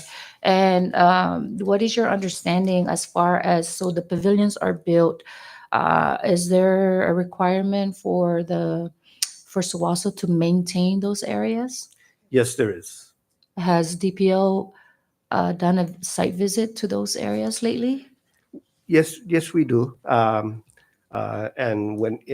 if we see that it's, the grass is overgrown, we immediately inform SUWASO and they immediately take action. When was the last time you guys did a site visit? I think about 3 weeks ago. So there was a concern that was brought to the department, and immediately the compliance division went out to conduct an inspection. They came back and they said that SOWATS or Core Ocean Point are out there, maintaining and cleaning the area. Yes, so I did drive by yesterday, as I said earlier, and yes, I can tell that there has some clearing that has been done probably in the last week or so. You can tell because the vegetation is already drying up. I guess my concern was when I was driving through is that not only are the vegetation drying up, it might pose a safety risk for, especially because it's been really hot lately, and in case there's fire or people utilizing the pavilion having their barbecues might accidentally, start a fire. That's just something to bring to your guys' attention to make sure that the public is safe when they come to those public areas. Also, the barbecue area had trash and tires in it. So this is why I'm asking that question with regards to maintenance of those sites, because it is being used by our public, Can I make some Sure. comment on that? Actually, we are having some challenges on that because we do have a periodic schedules for cleaning the area. Mhm. The unfortunate part is that the public is using it as a dumping ground, and then after they're using the barbecue area, they never clean it up. I mean, which I understand at a certain extent. So we conducted, a lot of things like, trying to put more bigger trash bins, try to have it more visible. Also, at the same time, we had a few requests to DPL and DPW and see if we can somehow restrict the area, at least for the certain time period, so that people are resident of the area don't come and just dump the garbages there. And then there's some concerns about some kind of activities, who knows, at the beach side and then at the wee hours. However, we were told that we have, I mean, there's a public beach and, we cannot restrict the area. So what we are trying to do is we're trying to clean up as much as we can. And then especially, I think the Monday is usually the worst after weekend. So we try to do the cleanup on Monday and Tuesdays, and then let the things get somewhat maintained, and weekends it's going down to the south as far as we can. And then this is a vicious cycle. So again, not only just during the barbecue time, but at nighttime, we have some like a household trashes there. We car, we got everything. So again, this is something that we need some help as well, and see if we can have some kind of restriction of the access point. But again, it's public beach, so we're not trying to take the things away from the people. We had some incident about the thefts. of the golfers because the people are hiding at the beach area and then try to find the right moment while they're putting and then take their wallets. We had about what 6 incident last year, 1 or 2 this year. So again, we're trying. It's a constant battle for us. I'm not complaining. I'm not blaming any particular individual, but again, I just hope that there's some, understanding and cooperation that we can get some help actually from the government so that we can clean up the area, maintain it, open it up to the public, let them use it, and then let us close it down. But again, it's a public beach, so it's unfortunate we just can't do that route. And we had a few meetings. Yeah, we found actually handmade guns there too at one night, and then we had a 2 incident that our green was taken away. They cut the green and then they just ran. I don't know what they're gonna use it for. We're losing flags. That's why we replace all the yardage flag with the now plastic ones because people are taking it. We had about 6 those mirrors for the corners of the pathway of the car path. That's been taken away within a week. All 5 out of the 6 was taken in a week. So again, we're not complaining, but again, we're having some challenges as well. Also, the flag for the each hole, apparently that's the best for the fishing. So people are keep taking it. We're losing flags, average about 10 a month. Wow. So our last gift basically of dumping was a car, and then they set it on fire. And it's not just our beach, but it also is. If you look at the beach between Fiesta and Crown Plaza, they're dumping household appliances. Yes. Yeah. Yes. So, but you we'll know, try. We'll never give up. Do you guys have security guards Yeah. that patrol the area? Yes, we do. After we found like those handmade guns, our instruction is just guarding more than anything. We don't want to have any confrontation with people who wants to have an access and try whatever, because I just don't want to have any unfortunate incident. But we try to increase the presence of our individuals. But again, it's such a big area. It's And it's on the backside, right towards the. and then the bottom of whole where the beach is at. 18-hole golf course is accessible by every corner of the beach. Anybody can walk into middle of the golf courses, or they can drive. I'm pretty sure. Yeah. Have you guys contacted DPS for more frequent? And what's their response? Well, they say they'll try. I mean, obviously, they're having their own challenges of shortage of Sure. patrols. I'm pretty sure. And then again, it's just not going to be 100% preventative unless we restrict the area at night, which is not allowed. Unfortunately, that's Yeah, not which is an not allowed. option at We this understand time. this. Yeah, So I understand sometimes when you drive by, you see the trash is there. We need to do a better job. We understand that, but at the same time, we also need some help from the public to recognize that that's not a dumping ground. Now I we've seen agree, a and car. So we apologize for no. those But again, restrictions. we're in this for same purpose. Right. We're in this together. It's unfortunate though. I mean, Yeah, it's an unfortunate. and we've tried, I've racked my brains to how to resolve things like that and vandalism, and how can our families here, the locals is who I'm talking about, educate their children to respect other people's properties. So I share that frustration with you. But I think I can come up with something with the other members who can assist, and we can talk offline. If about there's that. anything we need to do more with some help with the government, I think it has to be some efforts coming from both ends, because we're trying to keep it up though as much as we can. Yeah. It's just that sometimes it just gets. Now we've seen a car there. Did we move that, by the way? Okay. So yeah, it's getting pretty tough out there. Yeah. well, as Senator Babauta has said earlier, it is unfortunate that you guys are faced with those challenges right? And we'll be more than happy to sit down and brainstorm some of the ways that we can implement, maybe, I don't know, by law, if that's what it takes, to try and minimize a lot of the unnecessary challenges that you guys are facing, because at the end of the day, your success is our success. So we would like to help each other out in any way that we can, to make sure that we minimize a lot of those unnecessary challenges.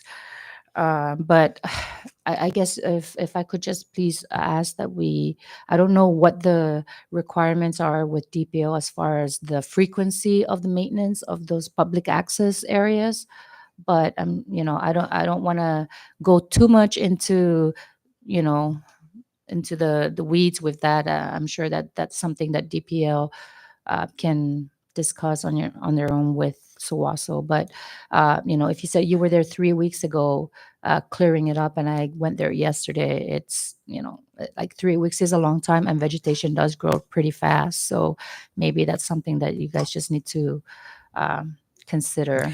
Yeah, right now we do clearing, and that's the actual vegetation clearing on a weekly basis.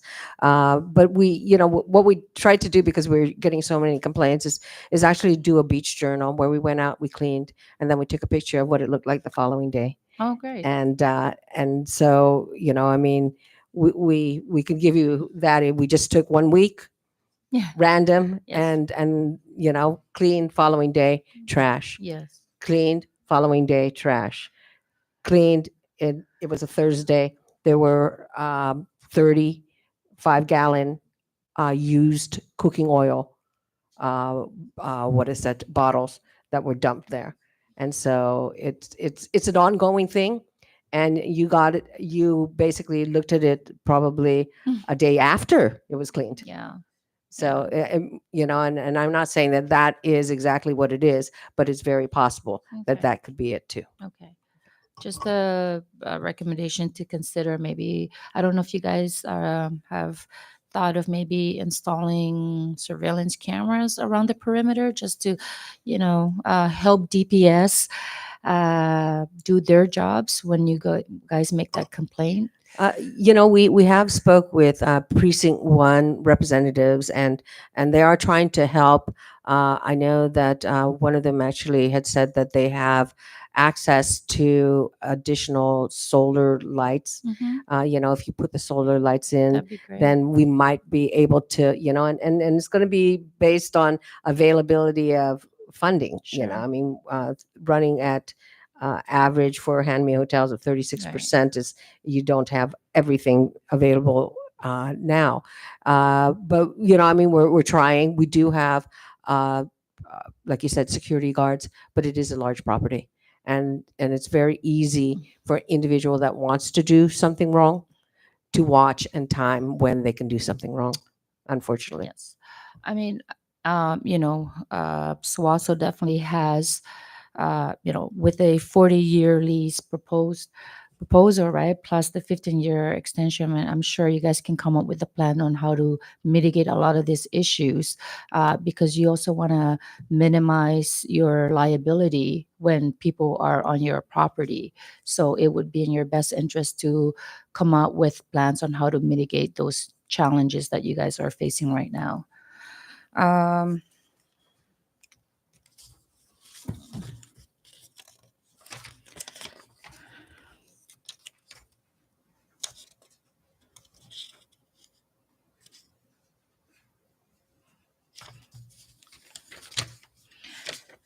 Is the property being maintained in good order, and all the repairs that are needed are being repaired? It's sanitary and in an attractive condition. I haven't personally visited the facility itself, but should I walk in there today? Sure. I mean, I we're more than mean, welcome to. would these conditions be met? As far as at our best ability, we've been maintaining our properties. We have a proper sanitation permits, and then all the renovations after typhoon has been done based on the compliance Okay. and code. So I hope we're in good Okay. good place. Yeah.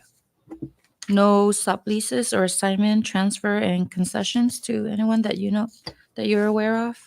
No. Okay. Mm, And if there is, it's going to be too late because the existing lease will just expire the next maybe a year or so. right. Okay, so that's pretty much all I have on the current lease. Moving on. Yes. Recognize Senator Donald. Thank you, Chair. Just since we're along the lines of the current lease, just a couple of clarification. I'm trying to review the history. I'm looking at the joint resolution 17.5 and the committee report that came with it, but then there was a draft that came after that. I know in the committee report it mentions some investment into alternative energy. Were those some kind of like silent agreement, or was that within the agreement with SUASU after this lease was approved by the legislature? Senator, do you know what year is that? This was when they're discussing the extension back in 2011. So, on the committee report, it stated that there were plans to include a $4 million investment into alternative energy. That was one proposal that was in the. Unfortunately, I don't have that information. I wasn't part of that negotiation, so I'm clear to. SUASU, was that ever? Do you know if that was ever discussed or? In addition to that, 10 million investment to construct an entertainment center.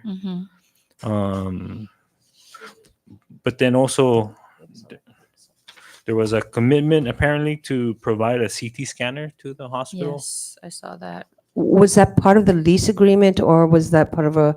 It was in the your- committee reports. I'm not sure. I mean, there Yeah. was discussions apparently that happened then, and I Yeah, don't so know so why it never wasn't. actually made it to the lease extension.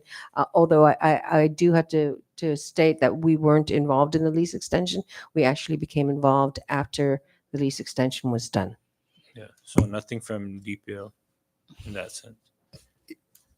I'm not sure, Senator. It may be probably, the past employees or directors of that. But I mean, I understand what you're saying that you weren't there when at the time this was done, but isn't it DPL's still like it's DPL's responsibility to review all the lease even prior, before this proposal was even entertained and considered to I think the ensure that question- I think the question here, Chair, is it in the lease? If it is in the lease, then it is enforceable. If it's not in the lease, it is not enforceable. Okay, but in the joint session resolution, right, 17-5, where it says now therefore be it resolved, it actually detailed all of that, the stuff that Senator Donald was mentioning, to include coach. Where is that?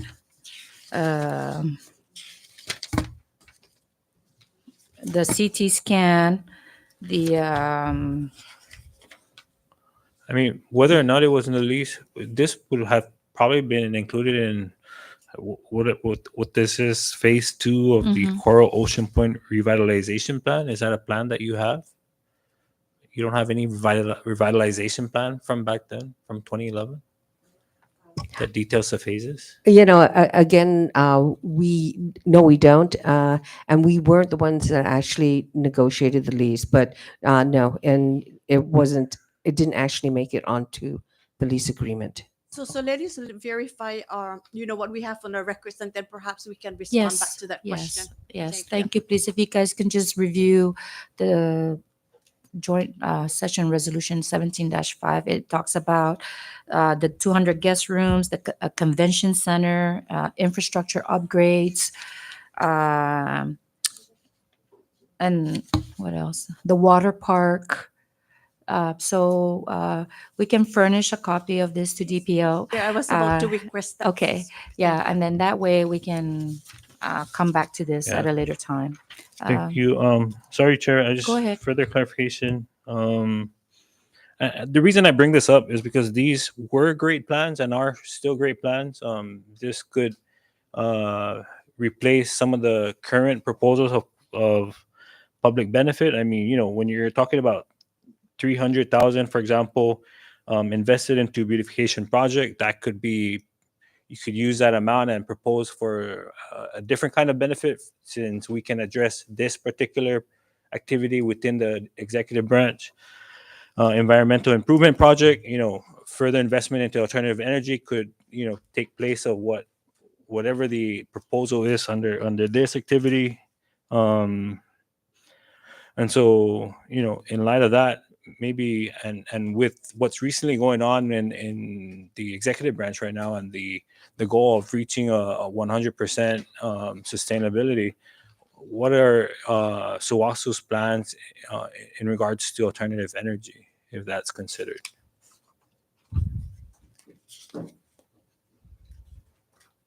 Has SUWASU made investments into solar or anything like that?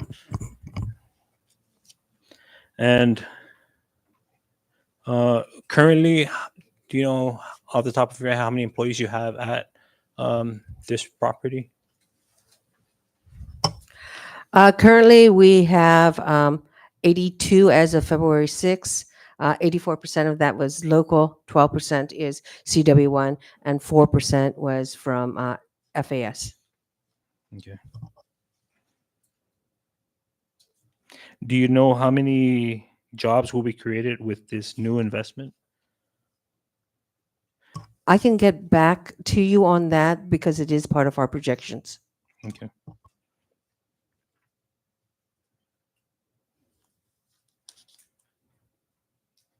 And my question back to DPL is, there was a comment made that while SUWASU held their agreement and that they'll invest in these facilities, but when a natural disaster comes in and breaks it apart, you're not obligated to maintain, in a sense. I was getting that feeling, and so I don't see how that is part of or in line with DPL's mission, and that they're investing in our lands, but then once something happens, you forget about it. Once they've already met that requirement, that's it. There's no follow through. Is that common practice with DPL? In terms of specifically, Like the driving range and all these other facilities that they mentioned earlier that Yes. were destroyed or were okay, so we need to look at the purpose clause of the lease, Article 2, and whether they're performing those activities. but it seems like it's There's a a- one and done. Like once you, Yeah. but then there's no follow through in terms of. So I guess that's what I was asking earlier, right? Whether I understand that they've already met all those requirements, but what is DPL's, standard? I mean, are you guys okay with, once it's done, it's gone? If it's gone, I mean, because and maybe just something to think about, right? Because like a driving range, right? That's part of the plan. It was implemented, but now that it's gone, it has probably lost value in as far as the fair market value of the property, because it's no longer a fixture of the property. So what are the expectations of DPL with all these investments that once the plan is completed and something comes along and destroys it, are there any requirements for them to repair, renovate, maintain, or are they excused from now maintaining that part of the agreement? Well, I believe now that the regulation in place with this proposed new lease, that it will be more effective versus the ones that were done back in the 80s. So are you saying that in this proposed lease agreement that we will see some conditions that would require, the investor to maintain whatever that was listed on the agreement? That is correct, Chair. Okay. And so there must be continuity with respect to maintenance. In the event that is damaged, then in this case, Coral Ocean should come back and restore, renovate, or repair whatever is damaged in order Okay. for that. Right. And I think we need to make that very clear in the proposal, right? Because we don't want to have this same, in order for that Yes. facility to, be still there. And that would also maintain the fair market value of the property when it's appraised, right? At its, with all the improvements that have been made, that would help increase the value of the property, so it's a lot more marketable in the future when it's time to either bid it out to a new investor or continue to renew the lease with the existing lessor. So that's just something that we need to make sure that we incorporate into the proposed lease agreement to ensure that future investments are required to maintain, a lot of the improvements that have been made to the property, right? Chair, I wanted to add to Sure. that in the new lease agreement, we do require insurance also for property damage. Sure. Does that include typhoon insurance? It's yes. Okay, so so there's an insurance company here on the island that one- actually One thing to add: there's no insurance company wanted to insure the golf courses. We just can't find one. Okay, so I'm hoping that Senator Babota's They don't insure golf courses, They just but don't. it is a think we have a caveat. solution for you. We just Yes. introduced a bill called captive insurance. yes. So please look into that. It's a Yes. self-insurance of type, but you can only insure your companies or your subsidiaries. It Yes. passed, it's yet to pass the House. We passed it out of committee, and then it will still go through the House before it gets signed into law, hopefully. Yes. But that, I've been pushing for that because it is very, very beneficial for companies as big as Suasu and Coral Ocean Point. So please look into what a captive insurance is, Okay. because you will find it very beneficial for your company. Yes. So whatever third-party insurance don't cover, you can actually tailor make your own insurance. Yes, and that way that will help. You have protection. I hope their premium is reasonable. I mean, the captive insurance would be under your own, right? Yeah, yeah. It's So an insurance company you own. that you would And create the under your own umbrella. reinsurers would be the third-party insurance out there. Yes, So whatever the third party does not cover, you can you can create cover it, your. whether it's cyber attacks, which are high risk and probably never covered by But third it's more party. specifically like typhoon coverage, right? Yeah. Because no one on the island actually has typhoon coverage, which is kind of ridiculous because we go through that, regularly. So look into that. And recognize Senator Donald. Thank you, Chair. And just finishing up my clarification into the current lease. I know the chair listed several investments. I had the driving range in mind, but I know that, or what I wanted to ask in regards to that is,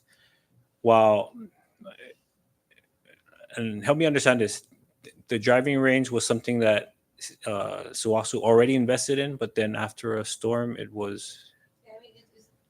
It's not just, it was a storm, it was non-usage Okay. also. And so it was something that is, when you look at the property, it's going towards the airport. And so it was really more or less non-usage and the storms that came So around. there wasn't really much value or benefit. No, from there's that. no value. There really wasn't value or benefit to either, ourselves as well as to DPL. And I would like to just a little point regarding, like destruction of some properties. If we look at Typhoon U2, for instance, that destroyed some properties, we didn't replace each property, one property to one property. And instead, what we did was we improved some properties that we believe would be more beneficial and bring in a more attractive deal if you were to give it to or sell it to somebody else. So for instance, if you would look at the swimming pool and how it was integrated into the property prior to the storm versus what you get right now, it just brings in a different group of tourists and actually a higher yield of tourists than if you were to just repair it to where it was prior to the storm. So we did look at everything and say, okay, instead of doing this, we're going to improve this in order to get a higher yield for it. Okay. Thank you. Yeah, I just wanted to make sure that, some of these projects that were proposed back then was something that could be reintroduced if it was at one point beneficial or getting the community involved as we thought it would. But then um, okay, that's all I have now in regards to the current lease. And so I know, Chair, you have Okay. more on that. Thank you. Thank you, Senator Donald. Secretary, on Schedule A under lease data sheet, I'm just curious, the fee simple value of premises was listed at 18,419,000. Can you tell us what this value was as of when? Yes, with the, sorry. Actually, yes, this is the proposal. Yes. So the appraised value that we have that was submitted um, from Marana Resort, um, Suaso. Suwasu, sorry. The average appraised value was 13,419,000, and we added $5 million to that in place of the 100 rooms. So as if the 100 rooms was there, we added the $5 million, and that's where the 18,419,000. So how did you arrive to the 5 million though? Like what was your thought process or rationale to arrive to the 5 million based on the 100 rooms? This was the thought of a former secretary, 6'2", and Are there supporting documents it to was a show dis- us how he arrived to that number? Like I'm really curious how he came to the 5 million based on honestly, 100. it was just a number that we used just so that we can have put a value on that 100 rooms, because the discussion was the 100 rooms will be built Sure. Yeah. within the new lease, and the investment in that 100 rooms was not to be Yeah. Yeah. accorded in the new lease in Yeah. terms of using the figures to come up with the base rent. Yes. So we the just- 5 minutes yeah. actually came from our estimate. So can we get a copy of how you guys arrived to your estimate? It's for me, every time there's a dollar figure that's thrown out there, I would like to see how we arrived to that number. It just helps explain to us what the rationale is behind it and where the numbers are coming from, right? So if we could please get a copy of that. And Hold on. is it just Suwaso that provided the evaluation of the fair market value, or is that DPO? Is it incumbent on DPL to do their own assessment of what the fair market value is of the property? We are required to get a third party. Okay, so right, I know you are, but I'm asking DPL. Is that something that you also would solicit so that you can have some, an independent evaluation separate from Suwaso? Right. Usually we have our in-house appraiser, recommend approval to the secretary to accept Okay. the value. Unfortunately, during this time, we did not have an appraiser. So it was just an internal decision to accept the report by the secretary, the former secretary. Okay. Recognize Mr. Dimapan. Director Bunny, just to clarify, that $13.4 million is based on an appraisal report? Yes. And on that figure, $13.4 million, how much of that relates to the land value? And how much of that relates to the improvement value based on the appraisal report? And is that appraisal report based on that 581,585 square meters? Yes, it does break down between land value and the actual improvements on it. And when we turn it over, I guess when when you ask DPL for it, it will actually give you the actual breakdown. They went through 2 or 3 different methods of how to go through the appraisal and how they actually came up to it. We only have 3 different appraisal companies that are here. So Yeah. Well, just to clarify, because we're talking about fee simple value here, Right. and the rental rate that you guys are applying is 0.6% of the appraisal value. So that 0.6% should have been based at 13.4 if it's based on the appraisal report, right? Yes. Right? Well, it's 18. No. But you added that 5 million because that 5 million is not an appraisal based value. Right, It's your right. estimate. Yes. So the leasehold valuation It's for 13. public land is normally based on an appraisal report, Yes, right? it is. So what I'm trying to say here is that total amount of 110,000 per year new rate raise for this new list, I think is not done the way the regulation of DPO for evaluating land leases to determine the pay rate, because the pay rate should have been based on the appraisal value of the properties, right? Is that correct? I'm just not really. The base rent is based on the fair market value. Yeah, but the base Percentage. rent that you're giving us before us Yes. is a combination of an appraisal report value Right. plus your own value of 5 Right. million, right? Right. So technically, that $110 million is not 100% based on an appraisal report, Yes. Right. right? Just want to clarify that, Madam Yes. Chair. Thank you. And that's okay because the vice chair will provide us a copy of how you guys arrived to that $5 million estimate, right? Yeah, we're going to have to go back into our records. It's been Okay. a few years. And we'll also provide the appraisal report. Yes, please. Thank you.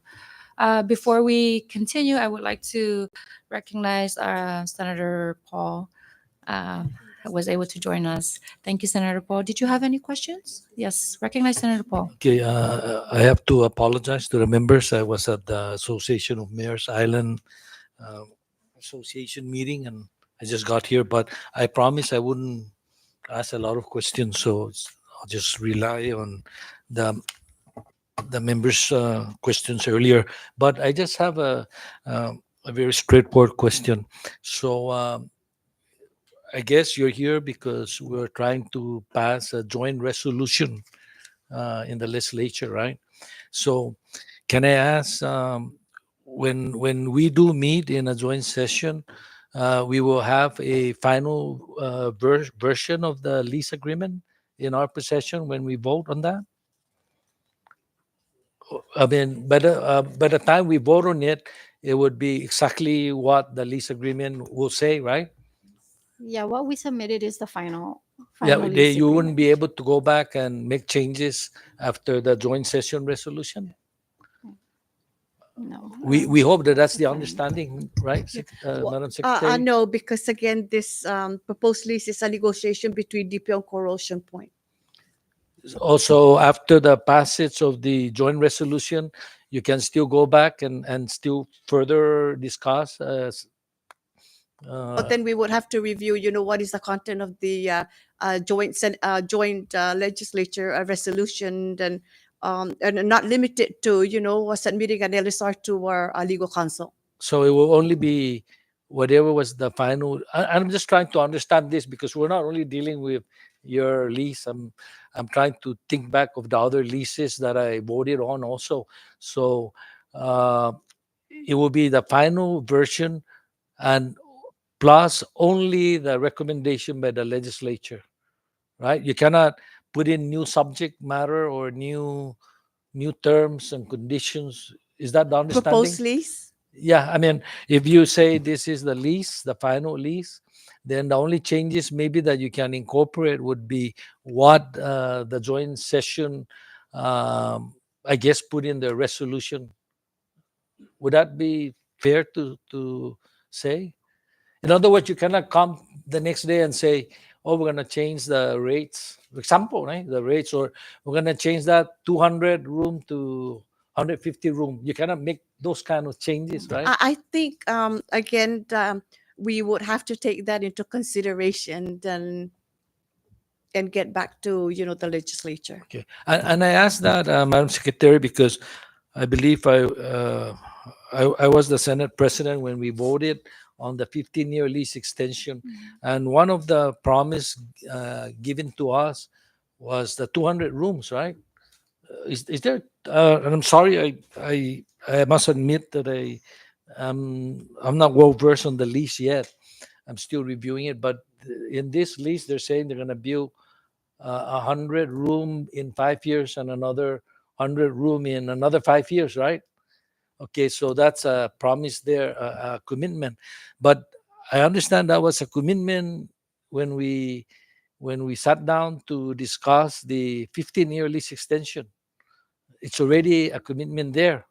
So Is that's a that correct? matter, excuse me, Senator Magloni, but I think that's a matter that already been addressed. But because you're asking again, the same question, perhaps I would yield to Director Yeah, Greg so to I'm not going to summarize. draw on that because on the way over, I was listening questions like that where I guess the developer said they were not part of the original, or they were not there when we were passing the 15 years extension, right?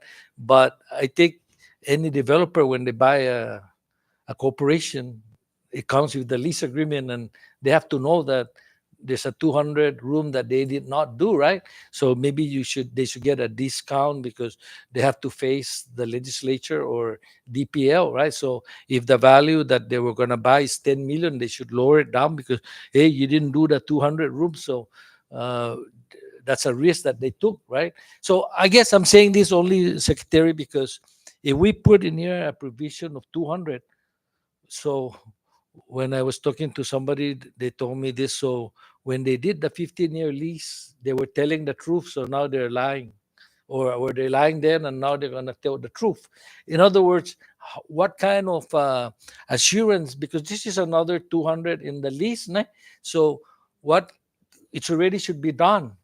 So my point is, and I'm thinking out loud to give you an idea that maybe we should penalize COP today for not doing the 200 room. Let's say we penalize them. Example, and I'm just thinking outside the box. Of course, this might be totally out in left field, but we might have to put a provision. We penalize them 10 million upfront, and then we don't need to collect the 10 million. We can say we forgive you 5 million in 5 years if you build 100 room. Then you have a remaining of 5 million.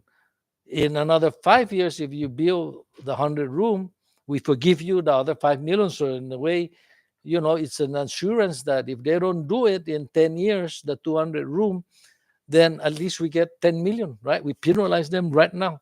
And I'm saying that because I'm worried, and I'm not talking only about this investor. Of course, I'm thinking about other land leases that come before us, because then it makes no sense to approve this 15-year lease 15 years ago if they promise A, B, C, and they don't do A, B, C because they're saying the legislature and DPL will never chase us because we're bringing in tourists already 50,000 a year or 100,000 a year. So they cannot enforce this. They cannot tell us to shut down. What, you want us to shut down and we forgo the 50,000? Of course, we're not going to kick them out. But today we can get other investors, right? That if they guarantee that they're going to do it, we'll rather go with that investor.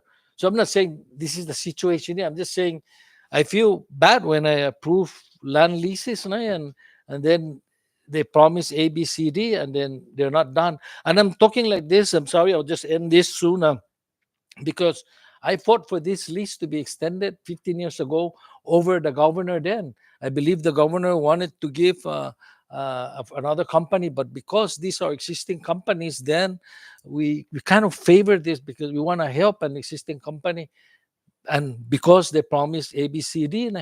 But then now, here we are at the end of 15 years, they didn't do A, B, C, D. And then now we're going to pretend that there wasn't any promise because they just came in 5 years or 8 years ago. My point is they're absorbing the promise of the original lessee. And so when they buy this, they should know that. And so my point is for other leases, because there's going to be other leases that are at the end of 40 years. So I want to start calculating what kind of damage they have and then impose a penalty. And then when they commit on their promise on this new lease, we forgive them along the way. So that it provides incentive for them to do it. Because otherwise, they already have hotel rooms there, and if they open it, that's a significant number of tourists that's coming in, and we're not going to forgive them because we're not going to chase them because they're bringing in tourists. So that's all. I ask for forgiveness again for being late. But the other one final thing: enforcement. Can you please, Madam Secretary, put a language in the lease about enforcement that maybe you need to ask the DPL to report every year as to the enforcement of all our leases, enforcement activity that were up to date. And I say this because look at RT&T now in Rhoda, the stevedoring company. The contract was listed very good, but then there's no enforcement. How could a company expire corporate papers 5 years and CPA doesn't even know that they're no longer active? It means there's no enforcement, right? So I guess to signal to the legislature, since we're the ones that approved this, I'm going to respectfully ask that some kind of provision in there to show to the legislature that we're enforcing all leases, especially for golf courses, for golf courses, like every year report enforcement. You give us what are those documents that we need to enforce every year, such as insurance, right? The company doesn't have liability insurance, the government will be liable. So that's all I want to ask the enforcement, and also to review the promises made in the prior and how we can. I don't like the word penalize, but some kind of a penalty, right? So that it will be forgiven if they meet the 100 room and another 100 room. We forgive them anyway, because otherwise it's just something written on a paper and there's no enforcement. Thank you. Thank you, Senator Paul. In the interest of time, I see that we're already close to 12:30, and I do appreciate, both DPL and Suwaso coming in to answer some of the questions that the members have.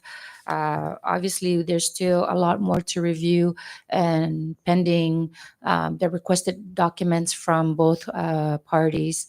The committee would like to thank you guys again for coming in, and we will wait for those requests to be submitted. And then we'll circle back with either just with DPL or both parties to address any other issues or concerns the committee may have.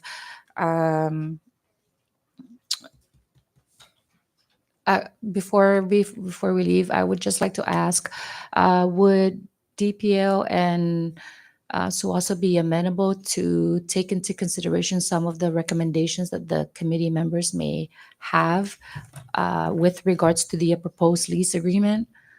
I mean, we've heard Senator Babauta saying that she will submit some recommendations to the committee for consideration. I also have some recommendations that I would like to discuss, but maybe in a separate meeting outside of here for something for both parties to consider. So Chair, in response to that, go ahead and submit whatever recommendations that this committee would like to forward to the department, and then we'll take that into further consideration or consultation. Got it. Thank you. Okay. Any other members that have that would like to say some final words before we dismiss the DPL and Suwaso? Recognize Senator Paul. Yeah, I just want to thank Suwaso and really for all the efforts they've been making, working hard with our deep economic crisis, and we want to thank them for continuing to be our partners. So in no way are our questions trying to target anyone. We just want to, we're looking at other leases also before us, and it doesn't mean we don't trust you, but I think we just gotta make sure we know what we're getting, because the people out there are looking up to us to ensure that this public property are to the best of our ability being promoted and invested, and for the interest of our people. And thank you, secretaries and staffs here. Okay, at this time, I DPO and SWATs are now dismissed. Thank you again for coming in and answering our questions. Thank you. Chair, That's that. Thank you, Chair. We'll be in touch. and the members. Yes. Members, next on the agenda, we have the adjournment. Can I please, before we move to adjournment, any other comments, discussion, announcements? Are we good? We're good? Okay, can I get a motion to adjourn this meeting? So moved, Madam Chair. Thank you. A motion has been made and seconded. All those in favor say aye. All those say nay. Motion carries. Today's REDP committee meeting is hereby adjourned at 12:33 p.m. To do small members.